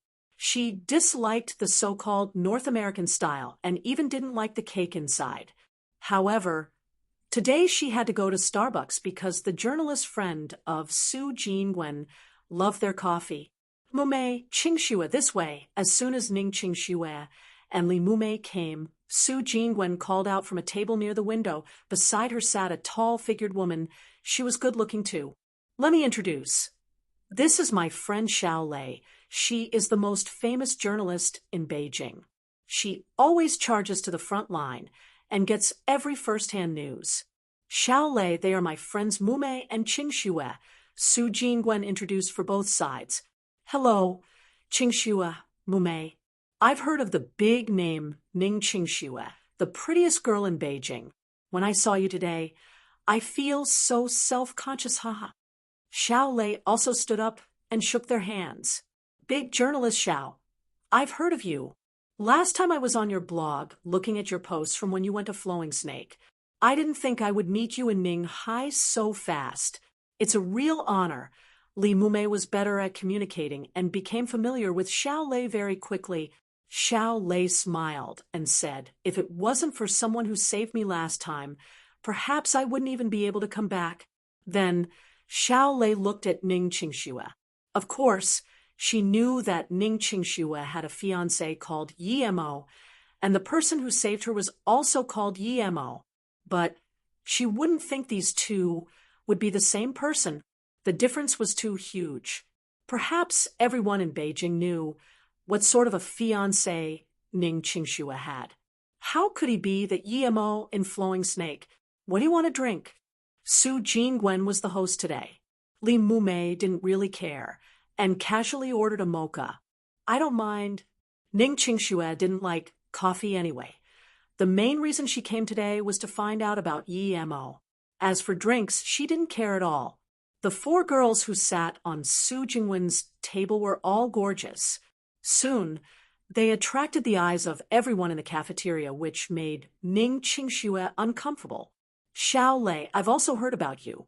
I really admire your journalism spirit." Although Ning Qingxue hadn't been to Beijing, she had still heard about the famous journalist Xiao Lei. Although Li Mumei didn't know why Ning Qingxue cared so much about the case last night, it should be related to the Song family. So she asked for Ning Qingxue. "Xiao Lei, I heard Jingwen say that you came to Ninghai to interview in that case. How is that going?" Li Mumei seemed to ask casually, so Xiao Lei didn't care too much. She just thought they found a topic she was familiar to talk about. She took a sip of the coffee and said, "They still haven't captured the fugitive yet, but it's said that the family of the victim already know who the culprit is. They just don't have solid evidence yet, since this culprit was very cunning. Before he went in, he destroyed all the surveillance apparatus." Ning Qingxue felt her heart feeling relieved after hearing that the culprit wasn't caught. For the first time, she drank coffee. There was a faint taste of milk, and the texture was silky smooth. Suddenly, Ning Qingxue felt that this coffee wasn't bad. It had a lot less bitter flavor than what she had tasted previously. Song Xiaodan was killed, so this time the Song family will go crazy. The Song family is indeed too cocky, so it's not a surprise that people have made a move on them. It seems that one can't be too arrogant. Li Mumei didn't have the slightest sympathy for the death of Song Xiaodan, and didn't hide the meaning of her words. However, Xiao Lei shook her head. The craziest issue this time isn't about the Song family, although they are still crazy. They have a lot of descendants. This time, a crazier one is related to another one of the people murdered. He's called Qian Shiping. Qian Shiping, both Ning Qingxue and Li Mumei hadn't heard of this name before, and were a bit surprised. Who could get crazier than the Song family? Who is Qian Shiping? Although Su Jingwen was curious, she didn't have to ask, but Ning Qingxue had to because it concerned Yi Mo's safety. As if confused at Ning Qingxue's desperation, Su Jingwen glanced at Ning Qingxue. In her eyes, Ning Qingxue shouldn't have so much curiosity toward these things, unlike ordinary people. But now, she was more curious than her. This was indeed strange. Although Xiao Lei had heard of Ning Qingxue, she didn't really know her personality, so she explained the name Qian Shiping isn't much, but the main point is his dad is called Qian Baiha, but he has another name, Qian Long Tu. Qian Long Tu. Ning Qingxue felt this name was familiar, but couldn't remember who it was. Qian Long Tu is the underground leader of one of the gang in Northeast Asia, Nanqing. His influence is so huge that it is said he would have the means to find even a needle dropped in the ocean. But now his only son was killed. Do you think he would stop with his power? So this thing is quite serious. We just don't know Qian Longtu's reaction yet. Before Xiao Lei finished speaking, the coffee cup that Ning Qingxue just raised suddenly splattered on the table, spilling coffee everywhere. Although she didn't understand what Nanqing represented exactly, it didn't mean she didn't know what Nanqing was. She just didn't expect Yi Mo to get into conflict with someone so powerful. Immediately, she felt unrest. Qingxue, what's wrong? Li Mumei asked concerningly. She thought Ning Qingxue's wounds hadn't healed yet. Su Jingwen also noticed that there was something wrong with Ning Qingxue. Her face didn't seem as normal as before and quickly changed the topic. Let's not talk about this. It's too depressing. Xiao Lei, tell us about your experience last time at Flowing Snake. I also want to go there for my holiday. Xiao Lei, who initially had her eyes on Ning Qingxue, was immediately attracted by the topic. Hearing Su Jingwen's words, she hurriedly waved her hand. Jingwen, you must not go to Flowing Snake. If I wasn't saved by Yi Mo last time, I wouldn't be alive now. Yi Mo, Li Mumei, Ning Qingxue, and Su Jingwen almost said this name at the same time. After Xiao Lei had spoken, she knew that she said it wrong and quickly corrected her meaning. It's Yi Mo, but not Qingxue, sorry. I didn't realize that the person who saved me was also called Yi Mo. Ning Qingxue returned to herself and smiled. It doesn't matter. I don't mind. Xiao Lei, can you tell me about it? Seeing Ning Qingxue calmed down instead, she started retelling her encounters in Flowing Snake. To be honest, I really didn't think that Wang Qianjun was that sort of person. He paid 50 grand and just dumped me there while he ran for himself. He actually gave me to a bunch of bandits. Huh, I didn't see this on your blog. Then what did you do after? Li Mumei also started to worry here. Xiao Lei's eyes suddenly became obsessed as she mumbled. At that time, he was like a Prince Charming that descended from the heavens and knocked all the bandits out. The way he flew was too handsome. His kicks, I can never forget in my entire life. I have never seen someone with such high martial arts skills. I thought this was all TV action scenes, but it happened to me that day. Hearing Xiao Lei's recount, even Su Jingwen and Li Mumei felt an anxiety and longing towards that scene. However, Ning Qingxue felt more and more that the person was the Yi Mo she longed for. Ooh.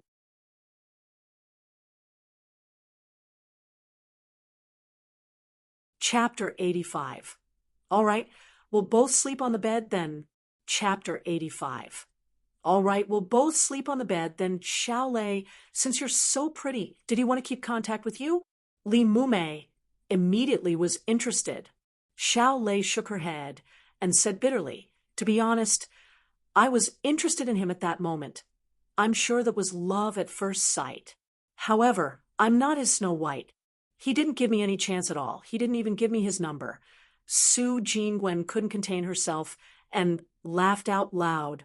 Journalist Xiao, she has the perfect body and the perfect face. Look at this chest of hers. Even I'm scared. How can you be afraid that you can't find your prince? Seeing Su Jingwen make jokes about her, Xiao Lei surprisingly didn't laugh. Instead, she shook her head again and said, "You don't understand my feeling at the time. At my most helpless moment, someone came down from the heavens and saved me. I didn't read too much fairy tales. This is real. Perhaps you guys haven't experienced it and can't understand my feeling. But he's so handsome. Perhaps that's not called handsome, but I don't know what it's called." Xiao Lei actually felt dejected. "Xiao Lei, can you describe what he looks like to us?"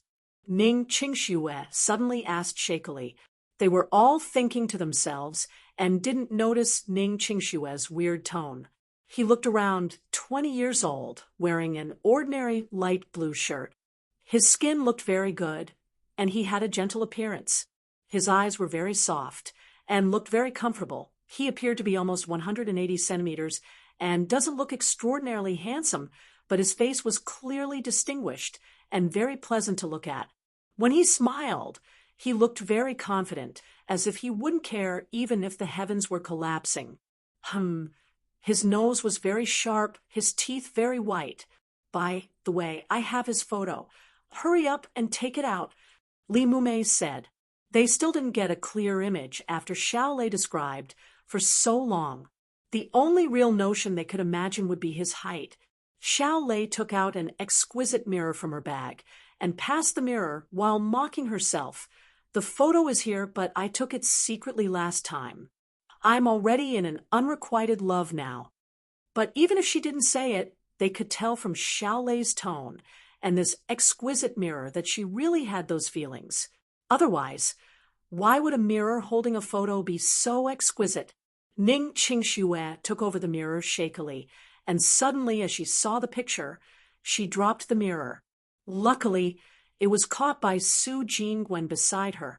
Seeing Ning Qingxue make the same mistake twice, Li Mumei said worriedly, "Qingxue, are you really all right? How about we leave earlier?" Ning Qingxue only nodded and still didn't talk, but Su Jingwen shouted in surprise, "It really is Yi Mo. He is called Yi Mo."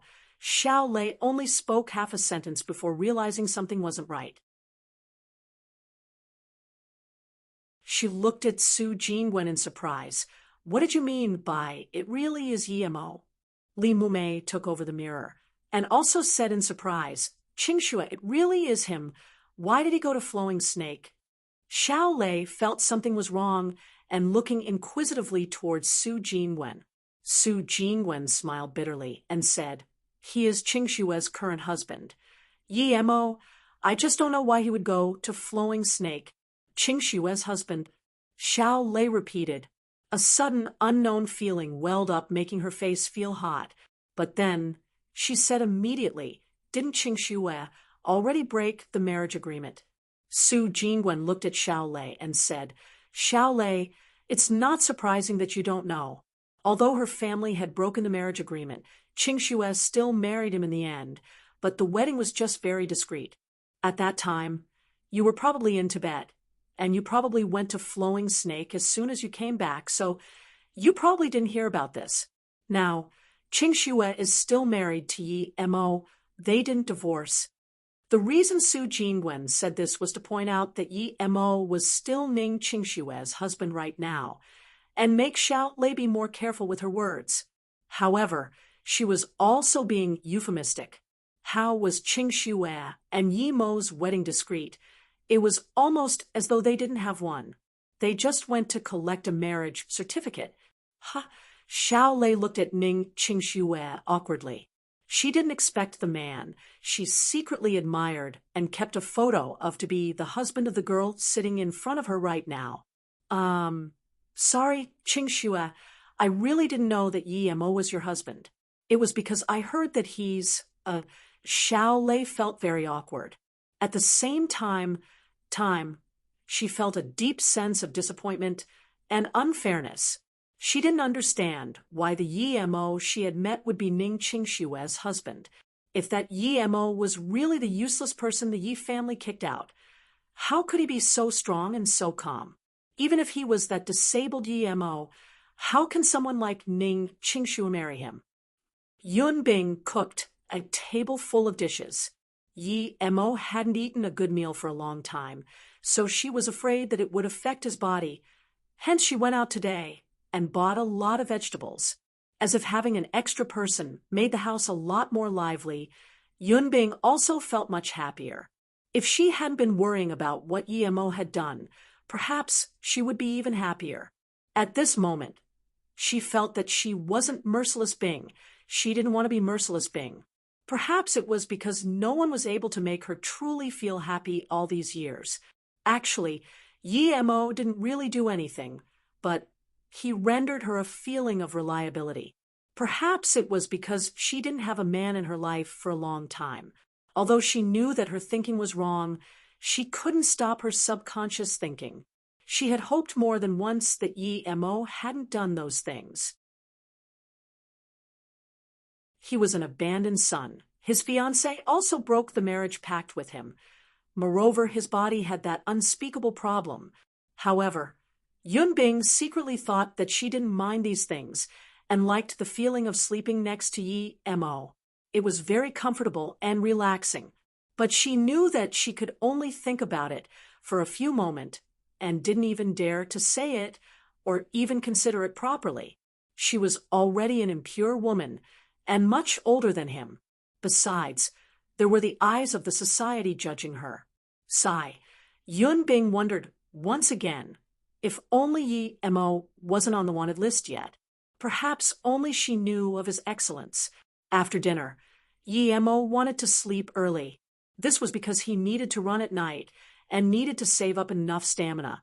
He was very grateful toward Yun Bing for bringing back everything. The silver heart grass and the purple heart vine were all very precious to him and weren't something he could find easily. You sleep on the bed tonight, and I'll sleep on the couch.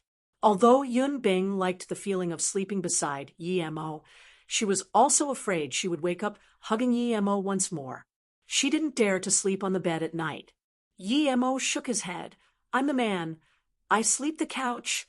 You sleep on the bed. No, your body hasn't recovered yet. How can you sleep on the couch? Yun Bing immediately rejected his proposal. All right, we'll both sleep on the bed then. Wasn't it like that last night as well? Yi-mo didn't even care if he slept with Yun Bing. He only felt grateful towards Yun Bing, nothing else.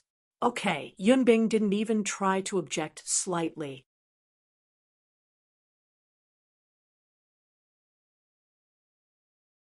Chapter 86. Leaving Ninghai. Chapter 86. Leaving Ninghai when Yi-mo had woken up, it was already 1 a.m. This time was perfect for him to leave Ninghai. He looked at Yun Bing. He didn't know when she came into his arms again. She still had a small smile on the corner of her lips. Her face was also slightly red. He didn't know what sort of good dream she was having.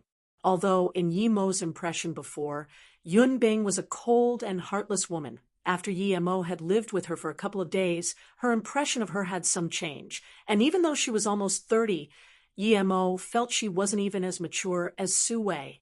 She completely used her cold face to conceal her true nature. In the depth of her heart, she was still like an unmarried young girl who yearned for warmth and protection. This could be seen from how she would go into his arms every time she slept. Yun Bing didn't wear her clothes and slept like last night, with only a nightgown. However, she held Yi-mo's arms, which pressed onto the two balls in front her chest, revealing half a globe of shocking whiteness. He could even see the red bean-like, since she didn't even wear bras. Although Yi-mo hadn't had the adult experience yet, it didn't mean he didn't understand it. He just felt his mouth was getting drier the more he looked at her. Yi-mo could hardly connect the woman sleeping beside him with that cold teacher, since one was so understanding, while the other was so cold. Yi-mo sighed. Perhaps this was her way of protecting herself. He carefully removed Yun Bing's hand. and covered her with the blanket. Then, Yemo got off the bed. He thought a while, then took out a pen and some paper and left her a simple letter. Afterward, he put on his clothes and his bag before jumping out straight from the balcony. Although Yunbing was living on the 4th floor, Yemo could jump to the balcony on the 2nd story first before jumping from there. Soon, he disappeared into the dark night. Although there were barricades everywhere in Ninghai, it wasn't much trouble for Yemo as he didn't need to ride a vehicle. His cloud shadow step wouldn't be slower than cars, and on the contrary, he was even agiler. After 2 hours, it was already 3 a.m. now. Yemo had left Ninghai far behind. Yemo thought again and was certain his identity had been exposed, but now he didn't have any way of forging a new identity. He could use the one Wendong helped make for him, but the name on there was also Yemo, which definitely would attract too much attention. Sigh, if only he had changed his name before. Yemo stood at a 3-way intersection as he wanted to stop a vehicle. No matter where he went, it was best to get as far as possible. He wouldn't be able to handle it if he kept using his cloud shadow step. However, the cars coming and going on the road weren't much. Only a few cargo trucks passed occasionally.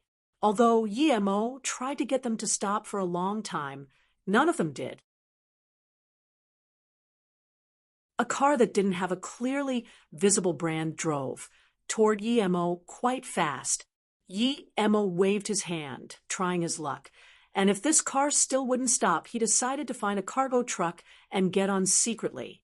What surprised Yemo was that this car actually stopped just when Yemo was prepared to go up and thank them. He heard a female voice in the car say, "Xueming, why would you stop the car for a stranger in the middle of the night? Besides, we're already being pursued ourselves. What if he's also someone from Yellow? Dandan, who doesn't encounter troubles outside.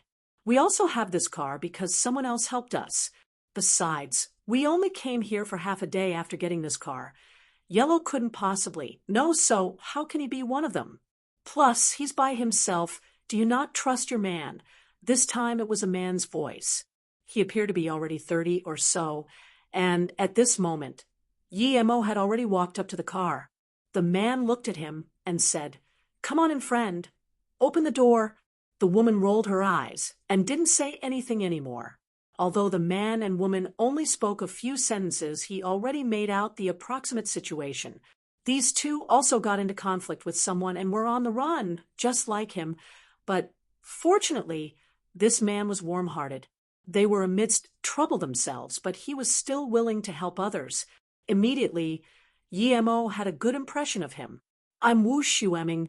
This is my girlfriend, Yu Miaodon. Where do you want to go, friend?" Wu Xueming immediately introduced as Yemo got on the car. Yemo saluted with his fists and said, "I'm Yemo. I don't have a specific place I want to go. I just want to take a ride for a while." He was grateful toward Wu Xueming and didn't hide his name. Originally, that woman saw Yemo seemed quiet and weak, so she felt safe, but hearing his words now, she immediately became vigilant. A person stopped their car, but didn't have a clear idea of where he wanted to go to. This didn't sound right at all. Hearing Yemo's words, Wu Xueming studied Yemo in surprise. No matter how he looked, Yemo didn't seem like someone who could threaten him. Yemo could tell that these two people were suspicious of him.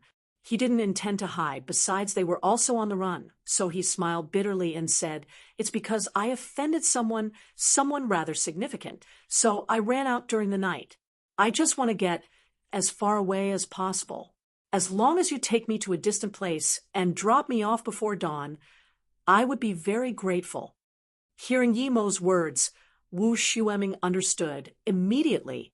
The power of the world was always grasped in the hands of the minority. Some insignificant people who offend the significant people had no other way but to run. Although they were also on the run, he had some sympathy for Yemo. He only nodded and spoke no more. He just started the car and left rapidly. Yemo sat on the back seat. He could feel that Wu Shueming practiced martial arts, but compared to him, Wu Shueming could only be called average. Perhaps a little better than Fong Weicheng, but better to a limit. However, he had no idea what the yellow was. This woman did seem to be pleasing to the eye.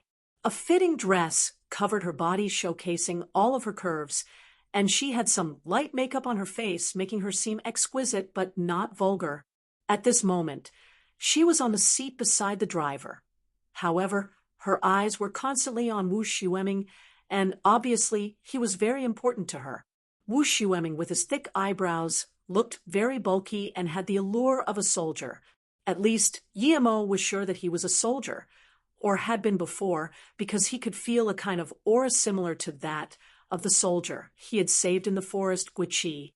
However, he also had a fierce killer's chi on him, which was something Guiqi didn't have. It meant that after he had left the army, he wasn't only doing the ordinary occupation. Who did Brother Yi offend?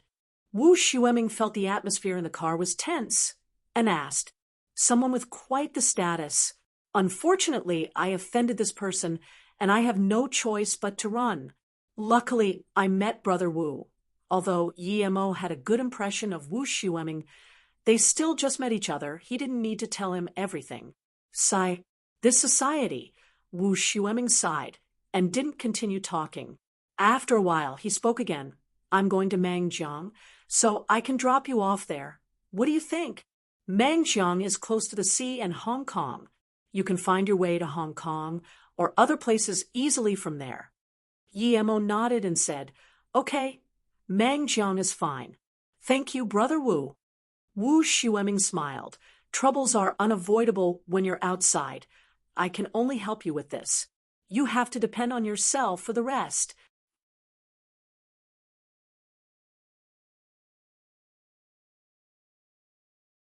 Chapter 87.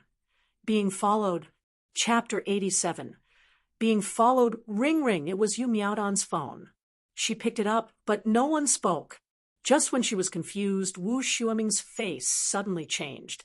He immediately said, "Quick, turn it off.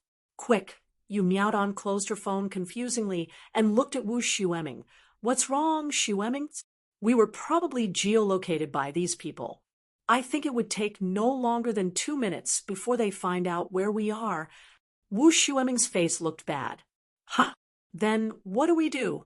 "But I just switched to a new number, and nobody knew." "How did they know?" Yu Miaodan had a face full of worry and was pale.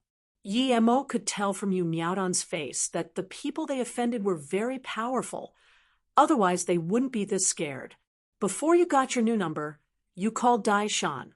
It was probably revealed from her." Wu Shueming's face didn't look good, but he had calmed down already. "How is that possible? Dai Shan is like my sister. Why would she do something like that?" Yu Miaodan's face was full of disbelief. "There's nothing that's impossible in this world.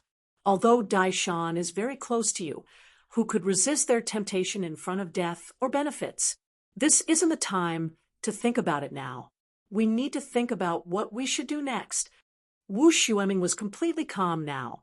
Yemo saw that Wu Shueming was quite collected and thought of him more highly.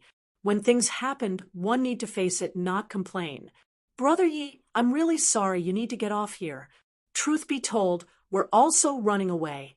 However, the people I offended are much more powerful than the people you offended. Right now, we have been tracked by them, and they'll probably find us soon. If you stay in the car, you'll be affected too." Wu Shueming had an apologetic face, but he glanced once at Yu Miaodan, showing concern. Yu Miaodan had also calmed down. She had already seen Wu Shueming's worry, but she laughed it off. "Shueming, what's there to worry about? Can they stop us from dying together?" However, Wu Shueming didn't feel relieved from Yu Miaodan's words. Instead, he said glumly, "Sorry, Miaodan, I'm a man, but I can't even protect my own woman." After speaking, Wu Shueming had stopped the car, and Yemo knew what he had meant by that. He wanted him to get off the car. For Yemo, it was the best for him to get off here. He already had enough troubles, and didn't expect that a random ride he took would have as much trouble as he had. However, if he got off here, his heart wouldn't be able to rest. He wasn't some heartless person. When he needed help, he waved his hand, and they helped him. So now, when the same people who helped him were in trouble, he couldn't just pat his butt and leave. Regardless, Yi Mo felt this was unacceptable. Seeing Yi Mo frown, but still not get off the car, Wu Xueming quickly told him, "Brother Yi, hurry up and get off the car. The power I offended is too great." Perhaps it won't be long before they catch up to us. They might even stop us ahead. Yi Mo smiled and said, "Although I don't know what sort of person Brother Wu offended, I really want to stay and help you. After all, you helped me before. If I don't help you, that can't be acceptable no matter what. I think that with one extra person, it's one more share of power. I hope Brother Wu won't mind." Wu Xueming looked at Yi Mo and sighed. "I finally understand now why you would offend the local authorities there. With your personality, it would be a miracle if you didn't offend them. But I really admire your character, and it's a pity that I can't share a drink with you. Brother Yi, the people I offended aren't ordinary people, and they definitely can't compare with a small local authority you offended. You don't understand the complications, and I won't bother to explain. Quickly get off the car." Seeing Wu Xueming insist, Yi Mo had no choice and said, "In that case, Brother Wu, which is the next city?" "Jiamu Town. It's a small town. Although it's only 20 minutes drive, it takes slightly longer by foot." Wu Xueming thought Yi Mo wanted to walk to the small town and rest. Thus, he introduced it quickly. "Okay, then you can just drop me off there. At the small town, I'll be able to find my own ride. You won't reject helping me out with this, would you?" Yi Mo smiled faintly. "Sigh, 20 minutes is enough for them to find us. In that case, I'll help you one more time. We'll take the small road. Perhaps we really might be able to escape." Afterward, Wu Xueming turned the car and soon drove onto a small road. And even though the size of the path was limited, Wu Xueming was driving even faster. It had been 20 minutes since Yu Miaodon's phone call, and in the distance ahead, the road lights of the small town could be seen. However, a clear whirring sound could be heard from the distance. Wu Xueming suddenly stopped the car, but didn't say anything, and his face gradually became uglier. Yi Mo nodded as he recognized that it wasn't surprising that Wu Xueming was scared. He had his reason to. These people's power weren't just strong, it was overpowering. They could even find a helicopter. That whirring sound was obviously the noise made by the chopper moving toward their vehicle. "Sorry, Brother Yi, I got you caught into this, and you won't be able to leave anymore even if you wanted to, since they have already found us. They won't let you escape even if you leave alone." After apologizing, Wu Xueming didn't pay any more attention to Yi Mo. Instead, he grabbed Yu Miaodon's hand and no longer hid the worry and pain in his eyes. "Xueming, it's okay. It's fine as long as we can be together. They can stop us from living together, but can they stop us from dying together?" At this moment, Yu Miaodon didn't seem worried at all. "Even if I die, I will drag two with me," Wu Xueming suddenly said cruelly. At the same time, he took out a pistol from the car and passed a knife to Yi Mo. "Use this to protect yourself." Sigh. Yi Mo smiled and waved his hand. "No need. I have things to protect myself with." Originally, Wu Xueming felt guilty for dragging Yi Mo into this, but now he looked at him differently. The enemy had mobilized a helicopter, and there was no way Yi Mo hadn't realized how strong the enemy was by now. Yet he was still very calm. It meant that he wasn't an ordinary man. Thinking about this, Wu Xueming said, "Brother Yi, have you ever heard of Metal River?" Yi Mo shook his head. He had really never heard of them. Wu Xueming continued, "It's not a surprise that you haven't heard of them, because you aren't a part of that world. Metal River is the only gang that isn't controlled by Nanqing in the mainland. Although they aren't as big as Nanqing, Metal River is able to be independent of Nanqing, and it could even be said that they are the biggest gang in the mainland of China because Nanqing's power range is no longer limited to the mainland. but also overseas. Metal River is so strong because of the boss of Metal River. He is called Metal Mountain and has a title, Metal Chain stretching across the river, and the name Metal River also came from his title. The person I offended should be ranked in the top 3 inside Metal River, and his name is Huang. You can tell how powerful he is by him being able to send out a helicopter overtly in the entire Metal River, other than the gang leader, and the second gang leader who never shows his face. Huang is the strongest, although Huang might not be the actual third in power. The gang leader rarely concerns himself with the business in the gang. Most of the things are managed by Huang himself, so he has a lot of power. Although Wu Xueming didn't continue talking, Yemo had already understood the gist of it. Offending Huang meant offending an incredibly powerful boss of a gang. No wonder he didn't have much fighting will.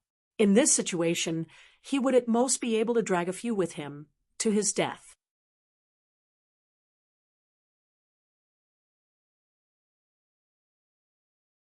Chapter 88. Perhaps they came to give us the helicopter. Chapter 88. Perhaps they came to give us the helicopter. Actually, the thing is, I'm also from Metal River. Brother Metal Mountain is very kind to me, and also has high hopes for me. He even wanted me to take Huang's position. Besides, Huang is also interested in Miaodon, but since she had followed me instead, Huang already wanted to kill me. However, if I was really killed by Huang, Brother Metal Mountain definitely wouldn't blame him, since if you want to live the gang life, you will need to have the resolve to live this dangerously. Now that I think of it, I suspect that Brother Metal Mountain intentionally said that in front of everyone while he was drunk to test me and see if I could survive Huang's scheme. If I died, it would have meant that I didn't fulfill the prerequisite to that position, and I wouldn't blame him for this. Since I was the one that chose this path, I should have the resolve of living like this. Wu Xueming seemed to try to ease Yu Miaodon's worry and tried to explain the situation to Yi Mo as to find something to talk about. However, he had his eyes set on the helicopter that descended in the open ground not far away. Yi Mo sighed, as he really couldn't understand what Wu Xueming was thinking. He was actually willing to be used as a pawn. If it had been him, he definitely wouldn't be willing to be manipulated by that Metal Mountain, even if it meant that he would take over Huang's position if he won. In Yi Mo's eyes, Wu Xueming's character wasn't suitable for gangs and mafias. Brother Yi, I beg of you, later I will hold them there and not let this helicopter fly while you take Miaodon away. I don't want Miaodon to be in the hands of that Huang animal. Wu Xueming implored. Yi Mo, hearing Wu Xueming's words, Yu Miaodon suddenly grabbed his hand and retorted, "No, Xueming, even if it's in death, I won't leave you this time." Yi Mo also shook his head and said, "Brother Wu, it might not even be possible anyway. Look, the moonlight was beautiful, and they could see clearly that 5 people had descended from the helicopter. One man had an assault rifle, while the others 4 had submachine guns.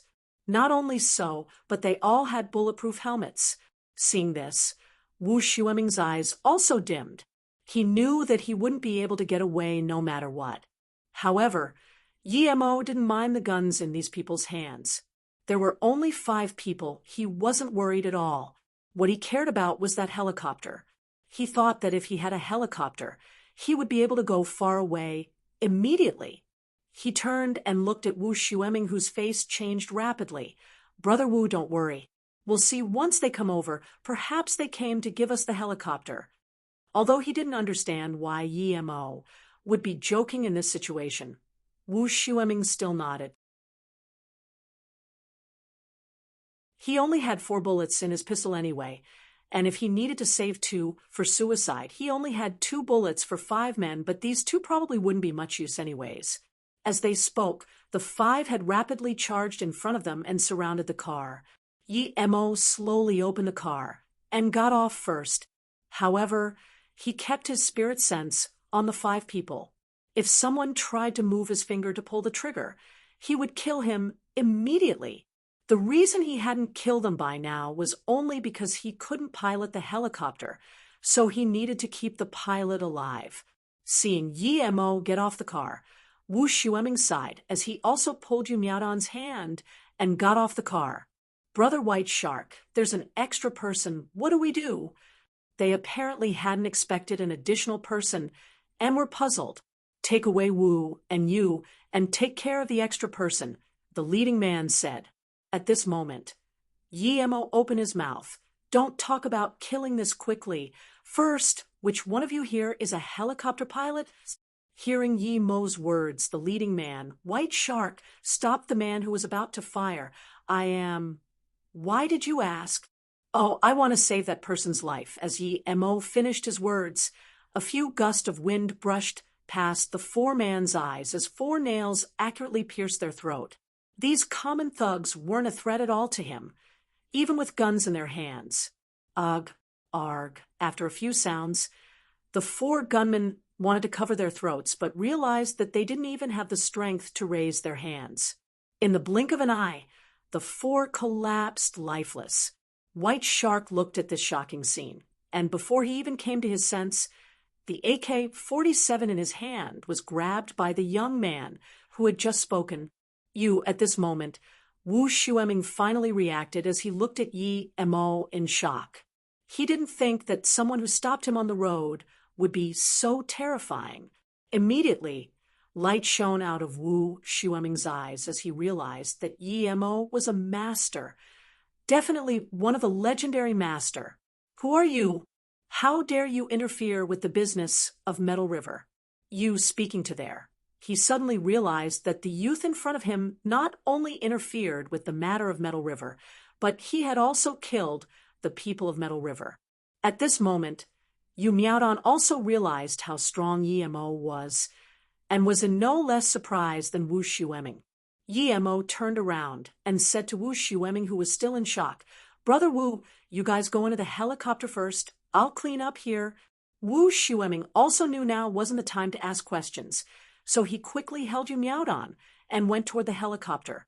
The shock in his heart still hadn't calmed down. Seeing Wu Xueming and his woman go toward the helicopter, Yi Mo looked at White Shark and said, Dump these few people in the car and set it on fire. I will count to 10. If you still haven't done it by then, you will join them in the car. This time, White Shark reacted quickly to Yi Mo's words.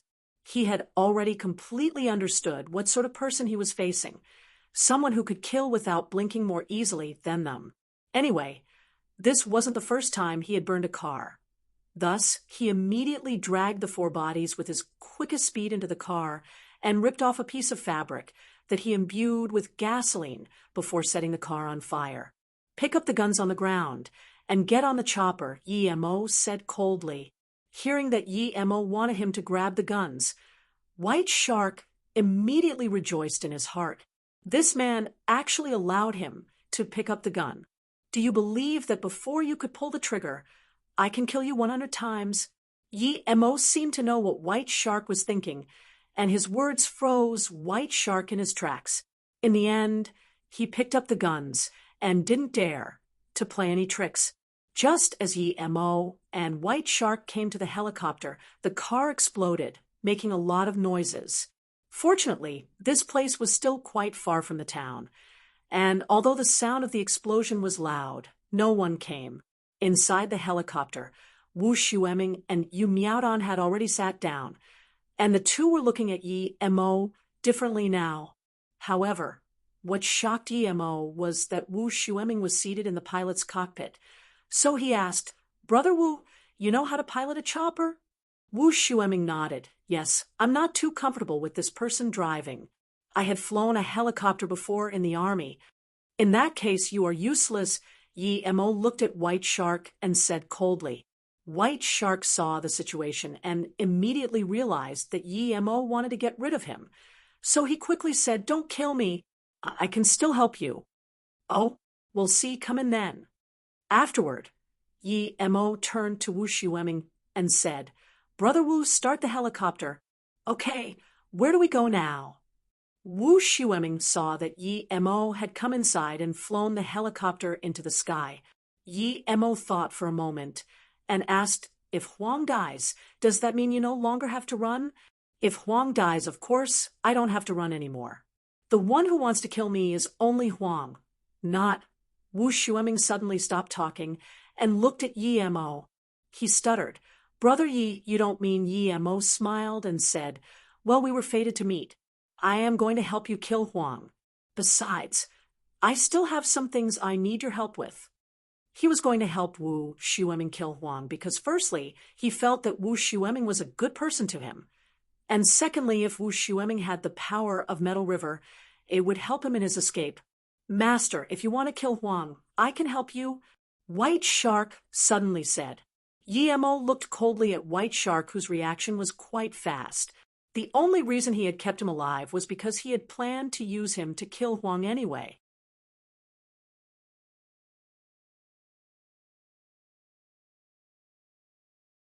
Chapter 89. Fighting for Power. Chapter 89. Fighting for power. Seeing that Yi Mo's eyes were cold, White Shark quickly said, Huang is still waiting for the results. I'll just need to report later that the people have been captured and then take you back. Yi Mo wanted to hear these words. He turned to Wu Xueming. Brother Wu, give the helicopter to him. I'll watch him. I trust he won't dare to play any games. Then Yi Mo said to White Shark, fly the helicopter back and give Huang a call right now. Tell him that everything is normal. White Shark didn't dare to disobey Yi Mo's orders a single bit.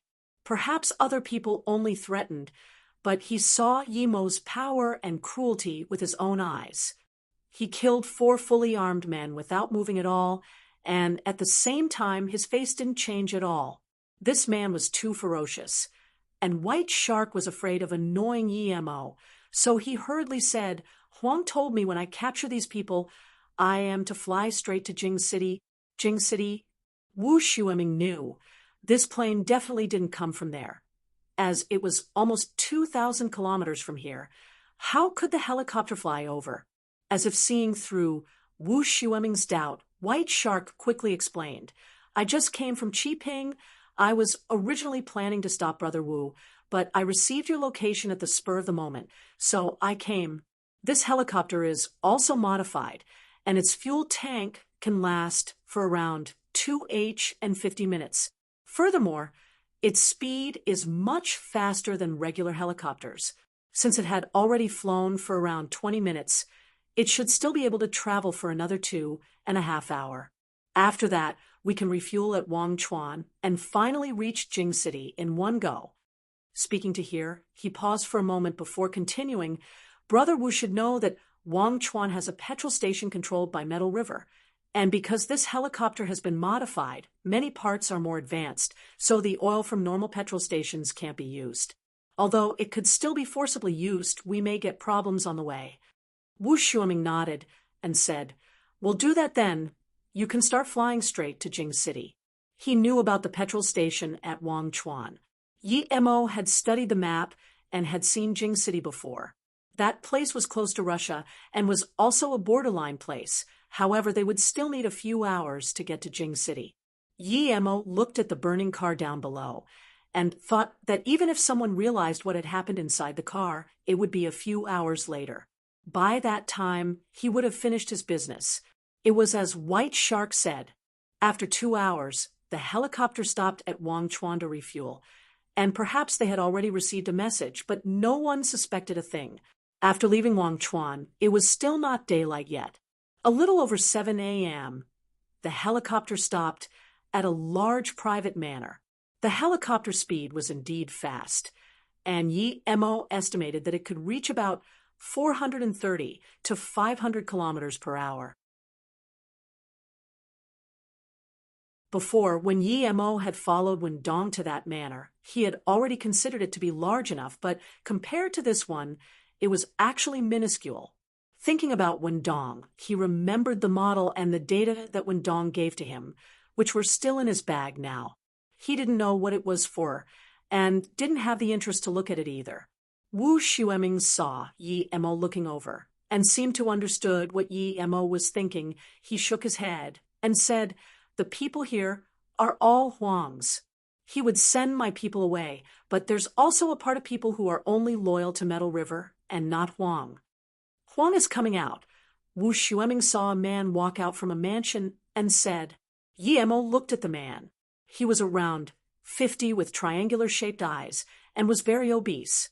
He no longer had hair on the front part of his head and wore a big leather jacket, and 2 bodyguards were following behind him. Take me down, Yi Mo said to White Shark coldly. During the flight, he was wondering how he would face Huang, as there should definitely be people preventing from coming too close to him. He even wondered if he had to go on a massacre to draw him out. However, he hadn't expected that Huang actually came out on his own. Ha ha, Wu Xueming, you actually dare to take an interest at my position and even steal the woman that I want. In order to wait for you today, I didn't sleep for the whole night. For every day that you stay alive, I live a day of unrest, a coarse laughter sounded. The arrogance and confidence in his tone were conspicuous. In his eyes, a few elite henchmen and a helicopter with a few AK-47 would be more than enough to capture a woman and Wu Xueming. Huang saw White Shark leaving the helicopter, followed by only one person that he didn't recognize, yet no one else behind them got out. He immediately stopped his footsteps vigilantly and looked at White Shark. Who is the person behind you? Stop. Don't move. As soon as Huang spoke, the 2 bodyguards behind him had come up to stop White Shark and Yi Mo. Since he was here, Yi Mo wouldn't be merciful. He had so much on him that he no longer cared. A few nails in his hands flew out extremely fast. The 2 bodyguards didn't even mumble before blood spilled out from their forehead. White Shark started as cold sweat trickled down his back. He had seen all sorts of ways of killing, but he had never seen such a simple but effective way of doing so. It was too horrifying. Huang had a fast reaction. He knew things weren't good and immediately reached for his gun. However, Yi Mo didn't give him any opportunity, as the nail in his hands already flown out. Even at the moment of his death, Huang wouldn't believe that he would die so easily. Even if someone had charged in with a gun, it wouldn't be so easy. Yet now, he was killed by someone who only raised his hand. He only felt dissatisfaction as his consciousness was starting to dissipate. At this moment, tens of men armed with swords rushed out, and just when Yi Mo was about to start a massacre, Wu Xueming behind him suddenly yelled, "Stop now!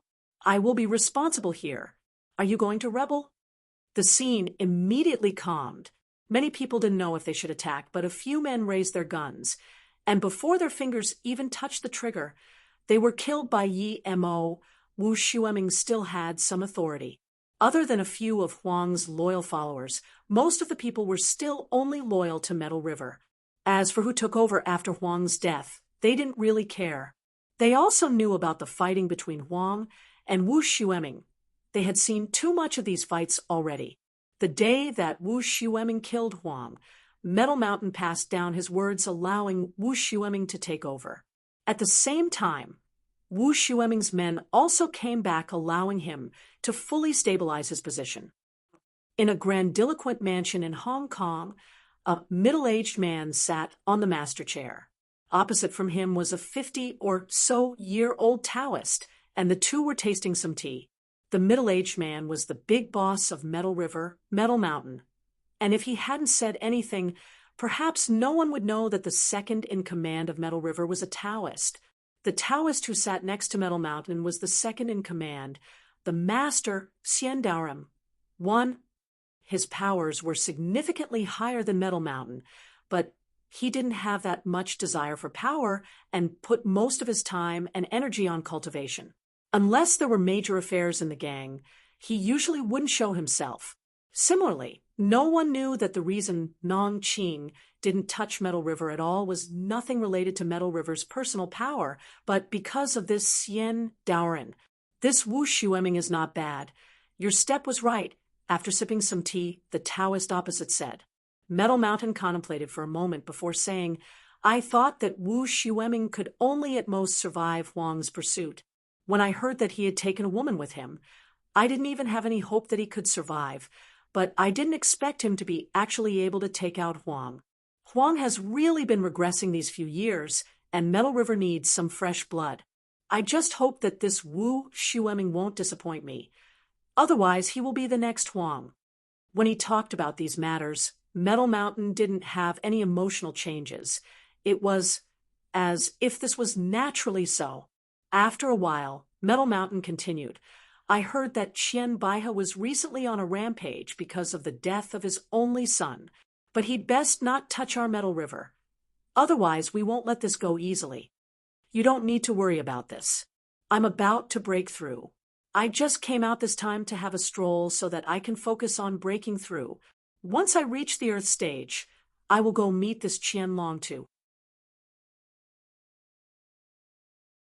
I believe he is a man who understands reality. Xian Doran's tone was very calm, but had an undeniable coldness. Notes: 1. Daoran is an honorific for the people who practice Tao.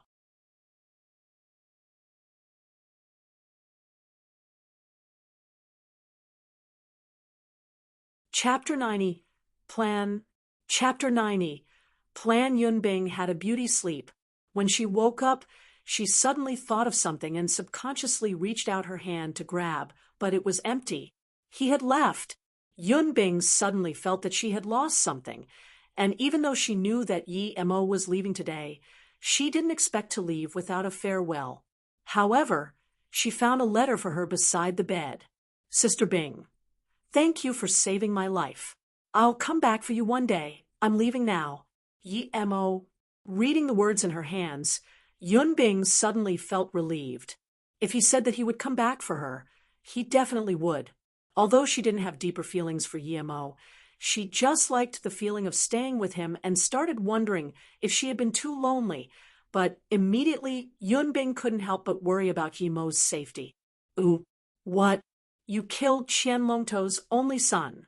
No wonder Nanqing went crazy recently. His people are everywhere, and some had even come to our place, but because our boss didn't say anything, we didn't dare to start fights with them. I really didn't think that the one who had killed Qian Shiping was you. Hearing that Yi Mo had killed Qian Shiping, Wu Xueming was very shocked and couldn't calm himself even after a long time. Wu Xueming was elated after taking control of Huang's position, and especially about being able to live forever with you Miaodan. However, after hearing Yi Mo's words, he could only be shocked. Who was Qian Longtu? He was someone who had a proper army and was even more powerful than the leaders of some countries. He could do things however he liked. Could country leaders do that? And Qian Longtu only had one son, and everyone knew this. Regardless of the underground society or the government authority, they would all focus on him. However, Yi Mo had actually killed him. Yi Mo looked very calmly at Wu Xueming. As soon as Wu Xueming showed any signs that he didn't dare to shelter him anymore, he would leave. He would eventually find a place where he could go.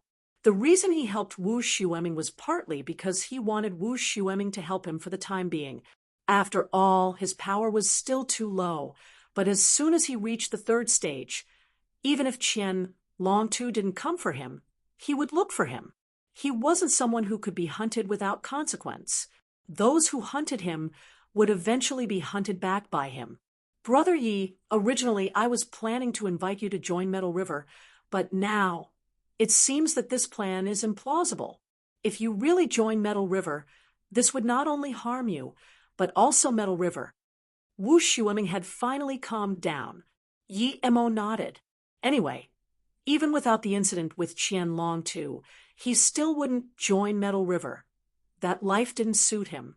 After staying silent for a while, Wu Xueming said, I can help you get a new identity, but you also need to change your face and find a place to hide for a while. This isn't something that can be solved by going overseas.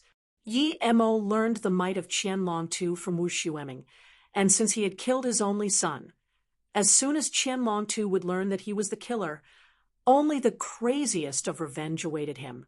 Ever since he came here, Yi Mo had never felt such an urge to raise his power. He knew that if he didn't hurry and get stronger, he would be devoured completely based on the things he had done. Right now, he only had two ways of getting stronger. One was to immediately plant the silver heartgrass, and the second was to go look for purple heartvine in the desert, which required luck. Comparatively, the silver heartgrass was more reliable. However, it needed 2 years to mature, and Yi Mo couldn't wait for that long. If he didn't reach the third stage as quick as possible, perhaps his body would have disappeared after 2 years. He had made up his mind. He would find a proper place first and plant the silver heartgrass, then he would immediately go to the desert. Both of these things couldn't wait. When he reached the third stage of qi gathering, he would personally greet this Qianlongtu and tell him in front of his face that he killed his son. But what could Qianlongtu do? This hunt made him extremely annoyed. Whether it was the Song family or Nanqing, he felt extremely unhappy. After all, he was a cultivator, but he was hunted by mortals and had no choice but to run. This wasn't something he could accept. However, Wu Xueming didn't disappoint him. He really was a good friend he could depend on. Although he knew that hiding Yi Mo's identity might cause a lot of trouble for him in the future, Wu Xueming still didn't hesitate at all. Without Yi Mo, he would have been long dead, so he didn't even tell Miao Dan about Yi Mo's identity. Wu Xueming helped Yi Mo create a new identity.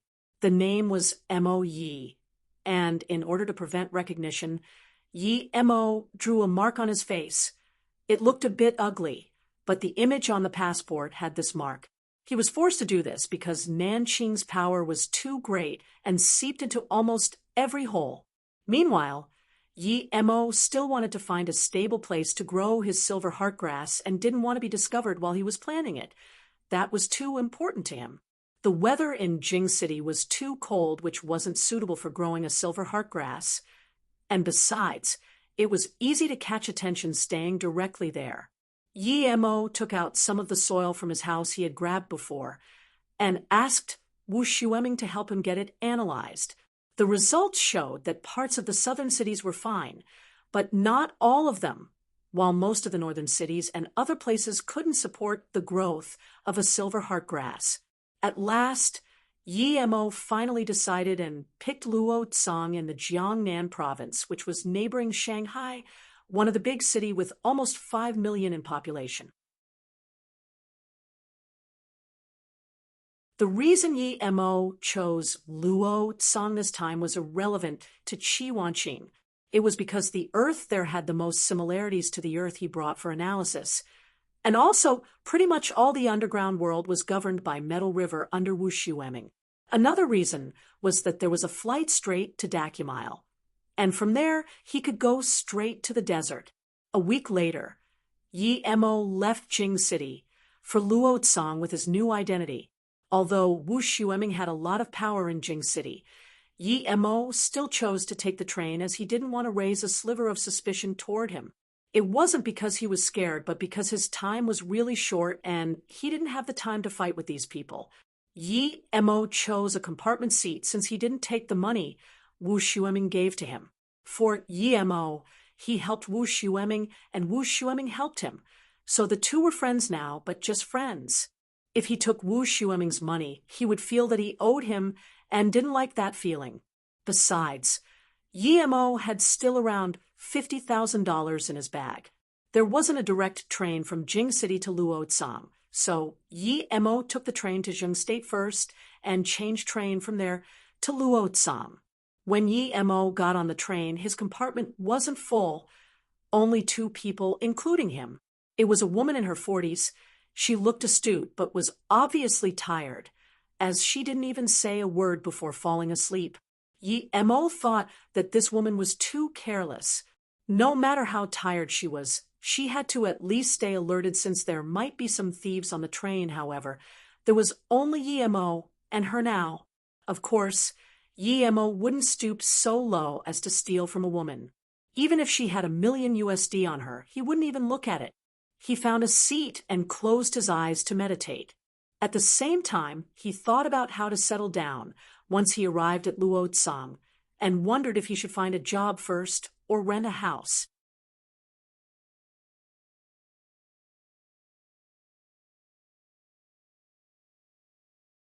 Chapter 91. So what if you steal it? Chapter 91. So, what if you steal it?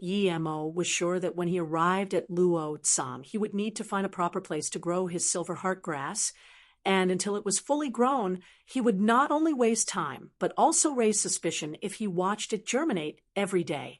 Besides, although he had tens of thousands of dollars, that money would be gone soon enough, as he would buy food and medicine. When the train arrived at the Shenyang station, another 2 people came in, and the 4-people compartment was filled immediately. One of them was a middle-aged man in his 30s with a black bag in his hands. He had very dodgy eyes as he scanned the compartment and noticed the woman sleeping, so he smiled and greeted Mo. "Hello, I'm Jean Jibing, and I'm going to Beijing. How should I call you, friend?" Mo Yi. Mo's words were very simple, as he didn't really like talking to strangers. This was his habit after long years of cultivation. Also, he didn't particularly like Jean Jibing's dodgy eyes. At this moment, the woman in her 40s also woke up and sat on the bed. Jean Jibing seemed to feel that Mo didn't like to talk much, so he immediately greeted the woman. After a little nap, this woman became more spirited. However, she was quite talkative, and soon they started to talk about everything. Mo heard that this woman was called Wang Yan and was going to Beijing too. However, she had also some business in Shenyang. He was no longer interested in their conversation and looked at the other person who came. This was a young man in his 20s who was wearing very ordinary clothes. He even had a few patches on his pants, meaning that his economic condition wasn't too good. Mo didn't know why he would buy a bed ticket. However, this youth seemed scared of something, and once he came in, he went to his bed and no longer talked. He just clutched his bag tightly. Seeing his vigilant attitude, Mo thought that he was more experienced than that woman in her 40s.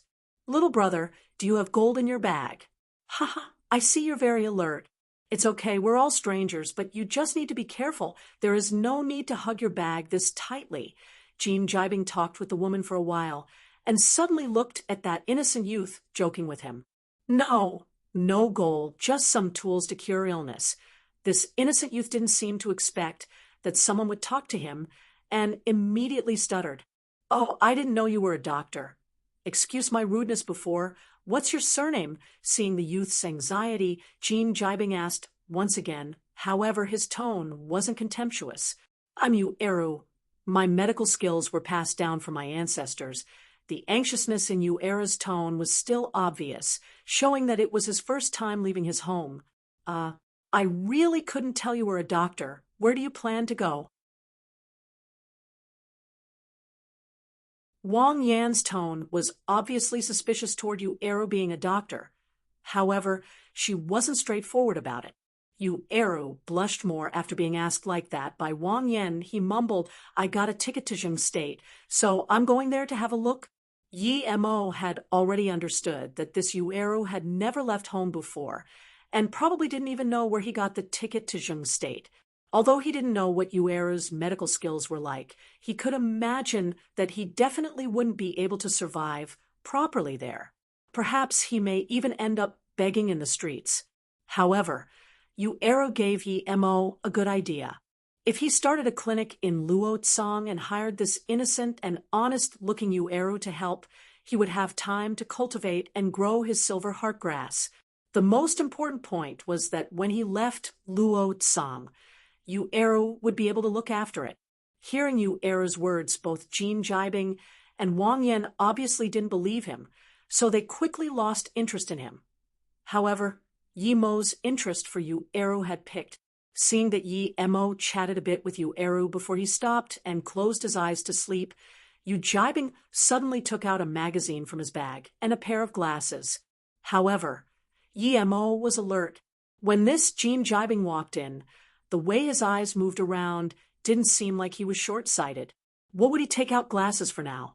Mo closed his eyes and didn't pay attention to him anymore, but he kept his spirit sense scanning Jean Jibing constantly. After not long, Jean Jibing no longer looked at the magazine and scanned his eyes toward Mo and Wang Yan's bags. When he looked toward Mo's bag, There seemed to be joy on his face.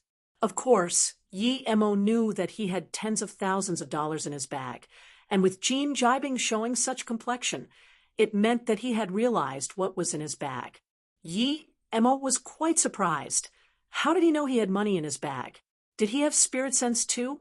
But soon, Yi Mo figured out that Jean Jibing didn't have spirit sense, but there was definitely something with his glasses. It was probably some infrared scanner or something that allowed him to see through things. It was already 10 p.m. at night, and Yi Mo pretended to be sleeping. He wanted to know whose bag Jean Jibing would try to steal first. However, he thought that he might probably be his target first because he had the most cash. If only he had a storage ring, he wouldn't have so much trouble. As expected, Jean Jibing brought his bag over to Yi Mo's side not long after Yi Mo fell asleep. He reached out his hand and opened his bag, stuffing all the cash inside his bag. Yi Mo sneered and didn't stop him. He knew that these thieves would take everything. He didn't need to get angry. He just used the blanket to cover his hands, and at the same time took back the money Jean Jibing stole from him. Then, he also took everything other than Jean Jibing's clothes from his bag. He had spirit sense, so it was as clear as using his eyes. Era had fallen asleep already, but Wang Yan had obviously noticed Jean Jibing's movement. However, Jean Jibing turned around and glared at her. She was so frightened that she immediately held her mouth with her hands, not daring to make a noise. At this time, the horn sounded. They had arrived at a station.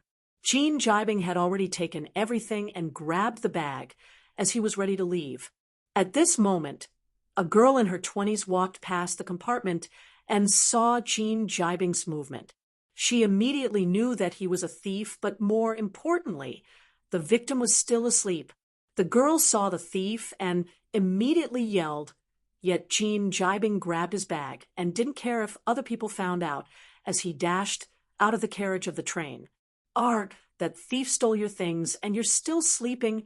This girl saw Jean Jibing run away and was sure that Yi Mo's possession had been stolen, so she reminded Yi Mo loudly.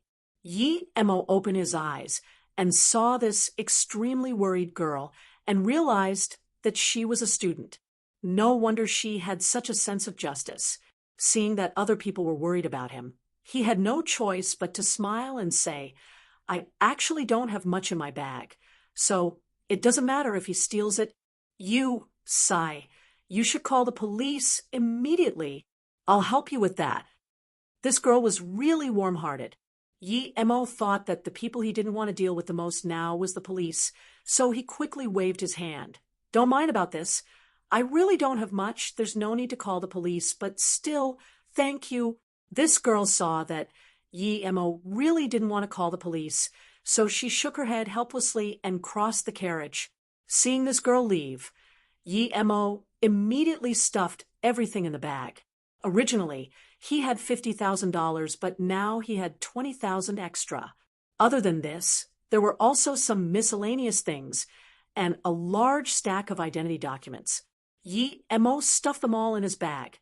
Although she didn't see Yi Mo steal everything back, Wang Yan saw with her own eyes Jean Jibing take a few notes from Yi Mo's bag. But this young man said there wasn't anything in his bag. Obviously, he didn't believe that he had his things stolen, and she couldn't help but shake her head.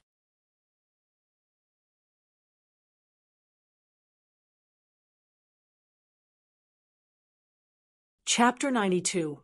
On the train. Chapter 92. On the train, although Era was very vigilant before, he was sleeping like a log now, and didn't even realize what had happened. As though she was feeling guilty for Yi Mo, Wang Yan actually gave him $200 and said, "Brother, I know you had your money stolen before. This $200 is not much, but at least you can save it for an emergency." Yi Mo looked at this Wang Yan in surprise. She actually felt guilty for what happened before, and still had some conscience. At this moment, Eru also woke up. He looked at Yi Mo, and Wang Yan obviously not knowing what was going on. Yi Mo pushed the money back and smiled. "No need. I have money, I don't need yours. Wang Yan didn't expect Yi Mo to reject her offer. In her opinion, although Yi Mo was a bit better than Yu Eru, he didn't really wear any famous brands either. It could only be said he was neat and tidy. Perhaps he would have an urgent use for his money later, but he just didn't know now. However, she became worried for Yi Mo rejecting her money. I really saw your money being stolen, but I didn't dare to say anything at the time because I was scared of him taking revenge on me. Take these $200. Otherwise, I would really feel guilty. She was speaking the truth this time because she had seen too many accounts of people reporting thieves and getting stabbed. I said his money was stolen, but he didn't believe me. Now look, you saw it too. You have no money now, right? I'll give you $100 too. I'm still a student, so I don't have much money. At this moment, the girl who came over before had a bowl of noodles in her hands. And hearing Wang Yan's words, she also started to take out money. Hearing these two people's words, Yu Era seemed to understand that this young man had his money stolen. He didn't back out, and also took out something covered in layers and layers of paper. Eventually, he took out 50 and said, "Brother, I don't have much money either, so I'll help you with 50. My grandpa said there were a lot of thieves outside and told me to be careful. Looks like that Jean Jibing was a thief." Yi Mo saw these three people were warm-hearted. Although he was a bit frustrated, he was still grateful. This world wasn't completely cold, especially Yu Eru. Yi Mo saw that although he had a thick stack of money, they were all 50s. Although this person was slightly simple-minded, he was a great person. Yi Mo saw the situation and could only take Wang Yan's $200 and said to the other two, "I'll be fine with 200, take back your money." He could tell this girl was a student. She even said so herself. And Yu Era was obviously not wealthy. Although this woman in her 40s didn't wear any pricey brands and bought a bed ticket, she had obviously bought it purely to rest, meaning that she wasn't a wealthy person. Seeing Yi Mo accepting her money, Wang Yan was obviously relieved. She felt extremely guilty for simply watching the thief taking tens of thousands from Yi Mo, but didn't dare to call him out. After Yi Mo had taken the money, he took our 3 herbs from his bag and gave them to Wang Yan.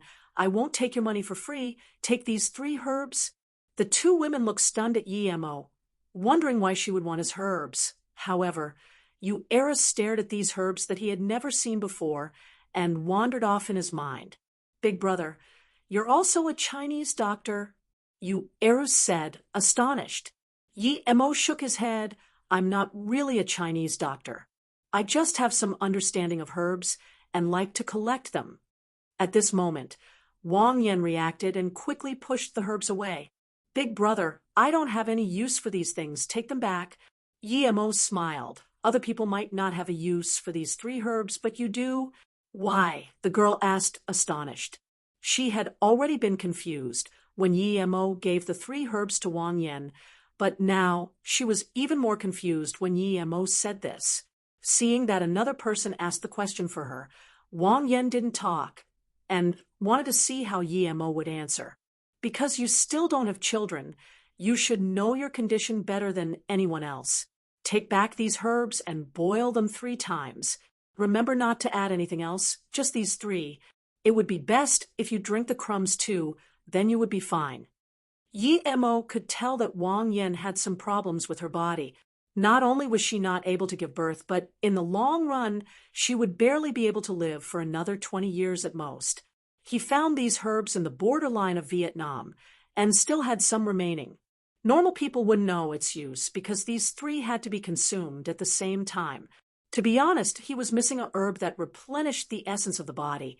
But Yi Mo saw that Wang Yan's body was quite sturdy, so although she may suffer a little, it shouldn't be a problem. However, before she could drink this, he still needed to use his qi to help wash her meridians.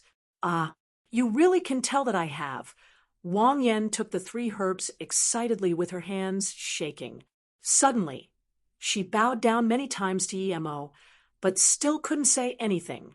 She had been married more than 10 years, but just wasn't able to conceive a child. Not only was his mother-in-law's family looking down on her, but even her neighbors were insulting her. Even though she had looked at many places and spent a lot of money, she still couldn't solve the problem. And although her husband still loved her, she didn't feel good herself. The frustrated Wang Yan spent all her time on business, running day and night tirelessly. Now that someone said her disease could be cured so simply, how could she not be happy? She was so excited that she couldn't talk anymore.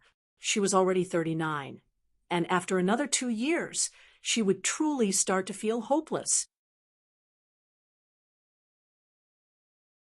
But soon she reacted and took out a card from her bag. "This is a bank card. There aren't much inside, but it's my way to thank you, the password." Yemo couldn't say anything, so he stopped the conversation. "Keep the card. I have enough money. Besides, how you know that I'm not trying to cheat you?" Then Yemo, with extreme speed, grabbed Wang Yan's wrist and helped her unlock her meridians without anybody noticing. At this moment, Wang Yan still hadn't realized what was happening, so she just took back the card and suddenly thought, yeah, what if he's a fraud? But then, why would he say it out loud? However, the frauds nowadays have a lot of tricks, and some even pretend to be generous. Who knows? After thinking for a while, Wang Yan took back the card.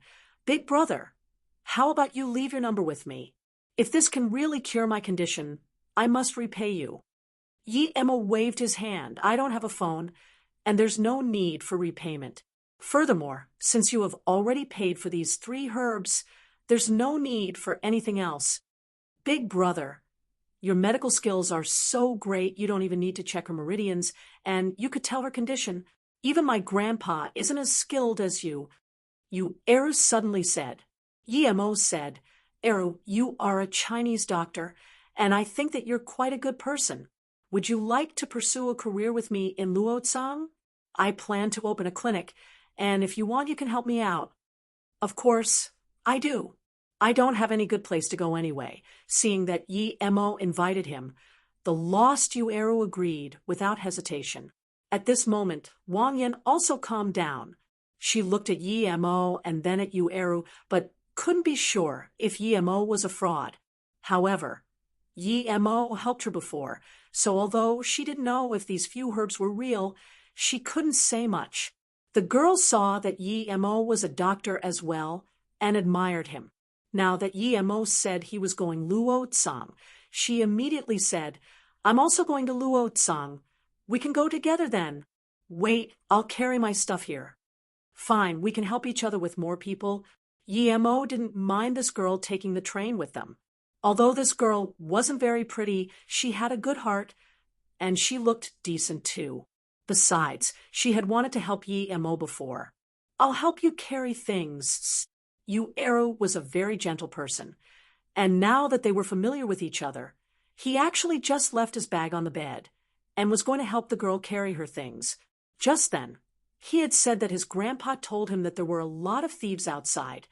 Yet now, just after one conversation, he was already very trustful toward Yi Emo. Yi Emo nodded and said, "Just go. I'll look after your stuff." However, Wang Yan looked complicatedly at the 3 and went back to her bed. She didn't talk anymore, but was contemplating whether she should boil the herbs Yi Emo gave her or not.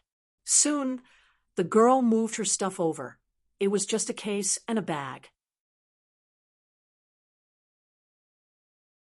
This girl was very talkative and enjoyed a conversation with Yi Emo and Eru. However, Wang Yan didn't talk much, as if something was on her heart. From their conversation, Yi Emo learned that this girl was still studying in Luotsang at the Jiangnan Medical University. Her name was Yang Yi. She was in her 3rd year and was specializing in practical medicine. The 3 enjoyed a good conversation, and soon the train had reached Beijing. Wang Yan bid the 3 farewell and quickly got off the train. After the train had arrived at Zheng State, the 3 got off the train and changed their train to Luotsang.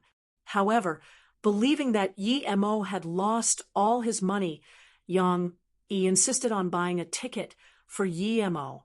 In the end, Yemo had no choice but to take out a stack of 10,000, telling her that his money wasn't stolen. Only then did Yang Yi back down. There weren't any accidents when buying the tickets, and the three only used about half an hour time to get on the train from Zheng State to Luotsang. This time, there were no beds but only chairs, and Yu Eru had insisted on paying his own ticket, so Yi Mo didn't stop him. "Brother Mo, I heard that you need some certificate to practice medicine in the big cities. If we start a clinic in Luotsang, will we be checked?" Yu Eru seemed to not know how the world worked, and had been simply instilled some simple knowledge before he had left. "Of course, you need a certificate. Otherwise, you would be judged as a fraudulent doctor." Before Yi Mo could reply, Yang Yi answered. Yi Mo knew that he needed this, but now, as long as he had money, any certificate was easy to make, and wasn't too worried. "Brother Mo and Eru, you both don't have a phone. How will I contact you later on?" Yang Yi got along well with Yi Mo and Yu Eru, but she was the only one to have a phone out of the three, and saw that Yi Mo was definitely someone who wouldn't take the initiative to call another. So she asked, "When Brother Mo and I have found a place to stay, we'll call you." Yu Eru had a good impression of Yang Yi. "Okay, Eru, you must remember to call me. I don't have any people I know in Luotsang. Knowing you and Brother Mo will make things easier when I need help in the future," Yang Yi said half-jokingly. For Yang Yi, although Yi Mo looked a little ugly with a mark on his face, she felt comfortable talking to him and stayed with him. The three got to know each other better and better as they traveled, and after a few hours, the train finally arrived at the Luotsang station. Yi Mo and Yu Eru arranged to meet up in the future with Yang Yi and separated at the station.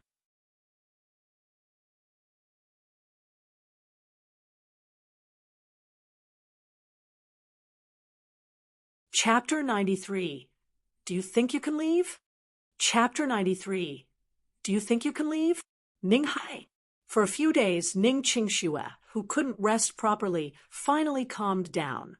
Whether it was the TV or the online news, they showed that the perpetrator of the case a few days ago had already fled Ninghai, and now the police patrol in Ninghai had obviously calmed down.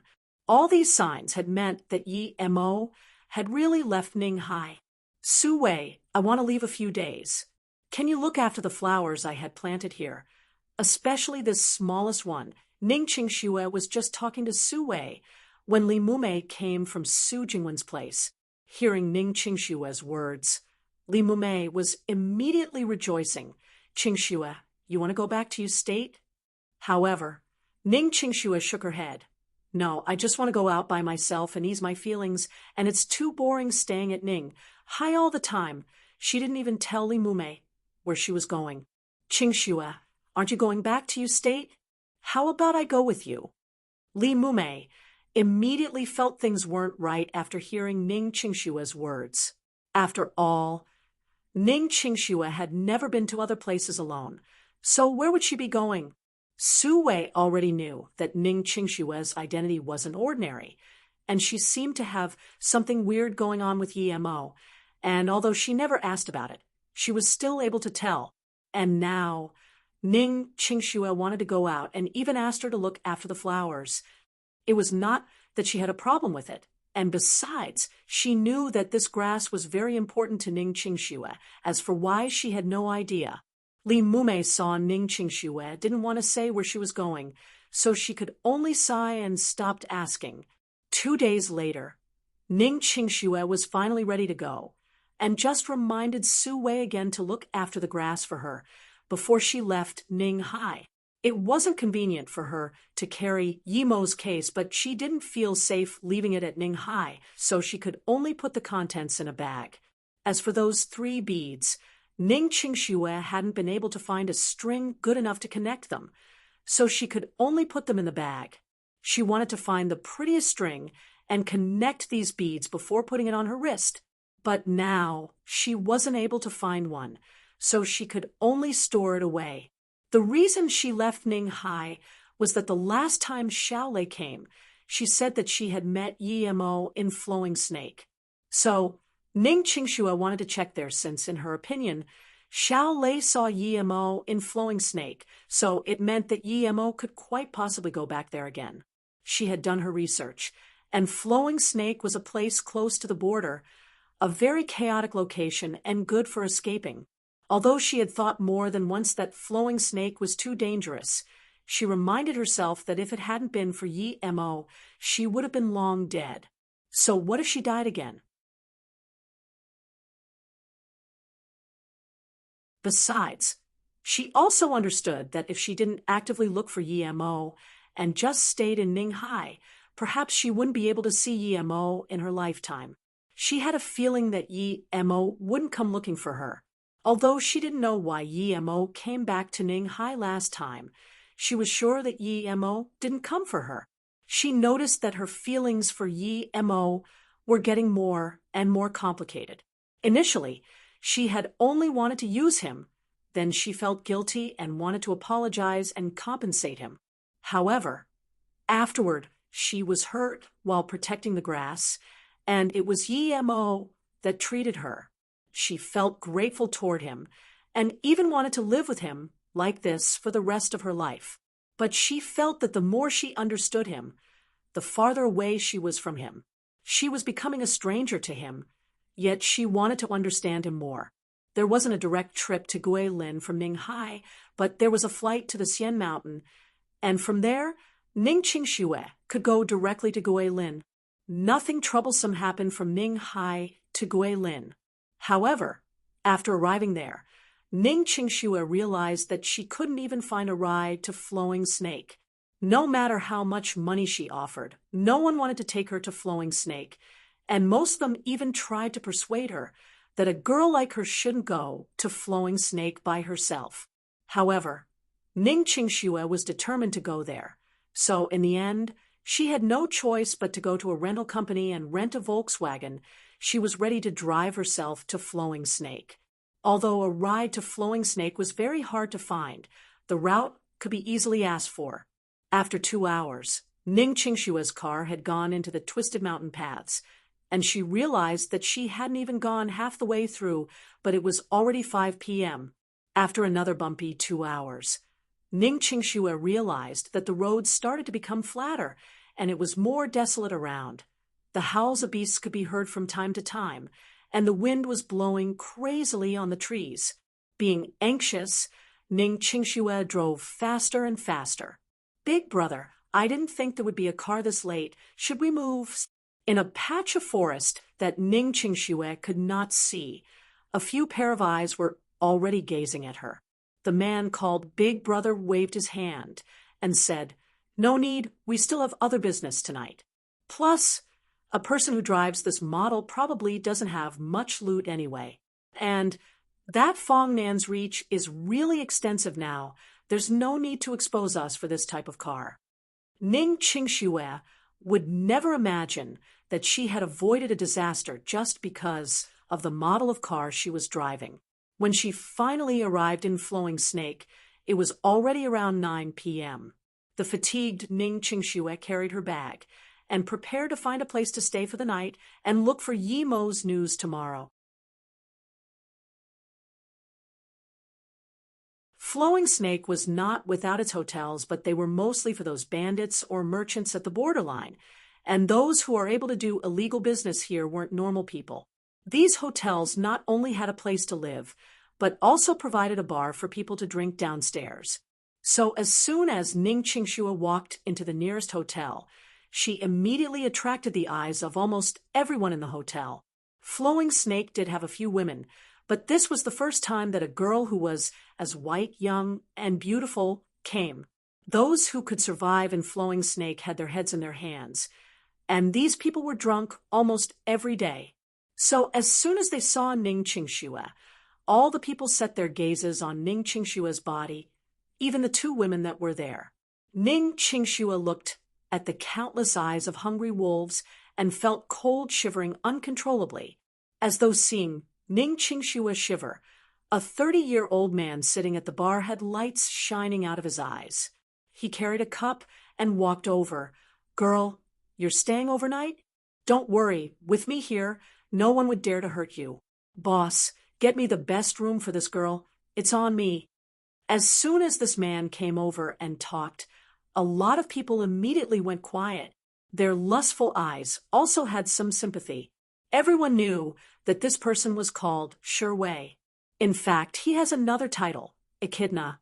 Not only was he cruel, but very hard to deal with because even Fong then couldn't do anything about the power behind him. Most importantly, this person was extremely lustful, and countless girls died at his hands. No need, I'm going to another place. Ning Qingxue turned back and was about to leave. Do you think you can leave? Girl, don't get cocky with me. Sherway saw Ning Qingxue with a pale face wanting to leave, so he immediately threw his cup on the ground and folded his arms, standing at the door staring coldly at Ning Qingxue. You're tuning into the Mystic Fist YouTube channel.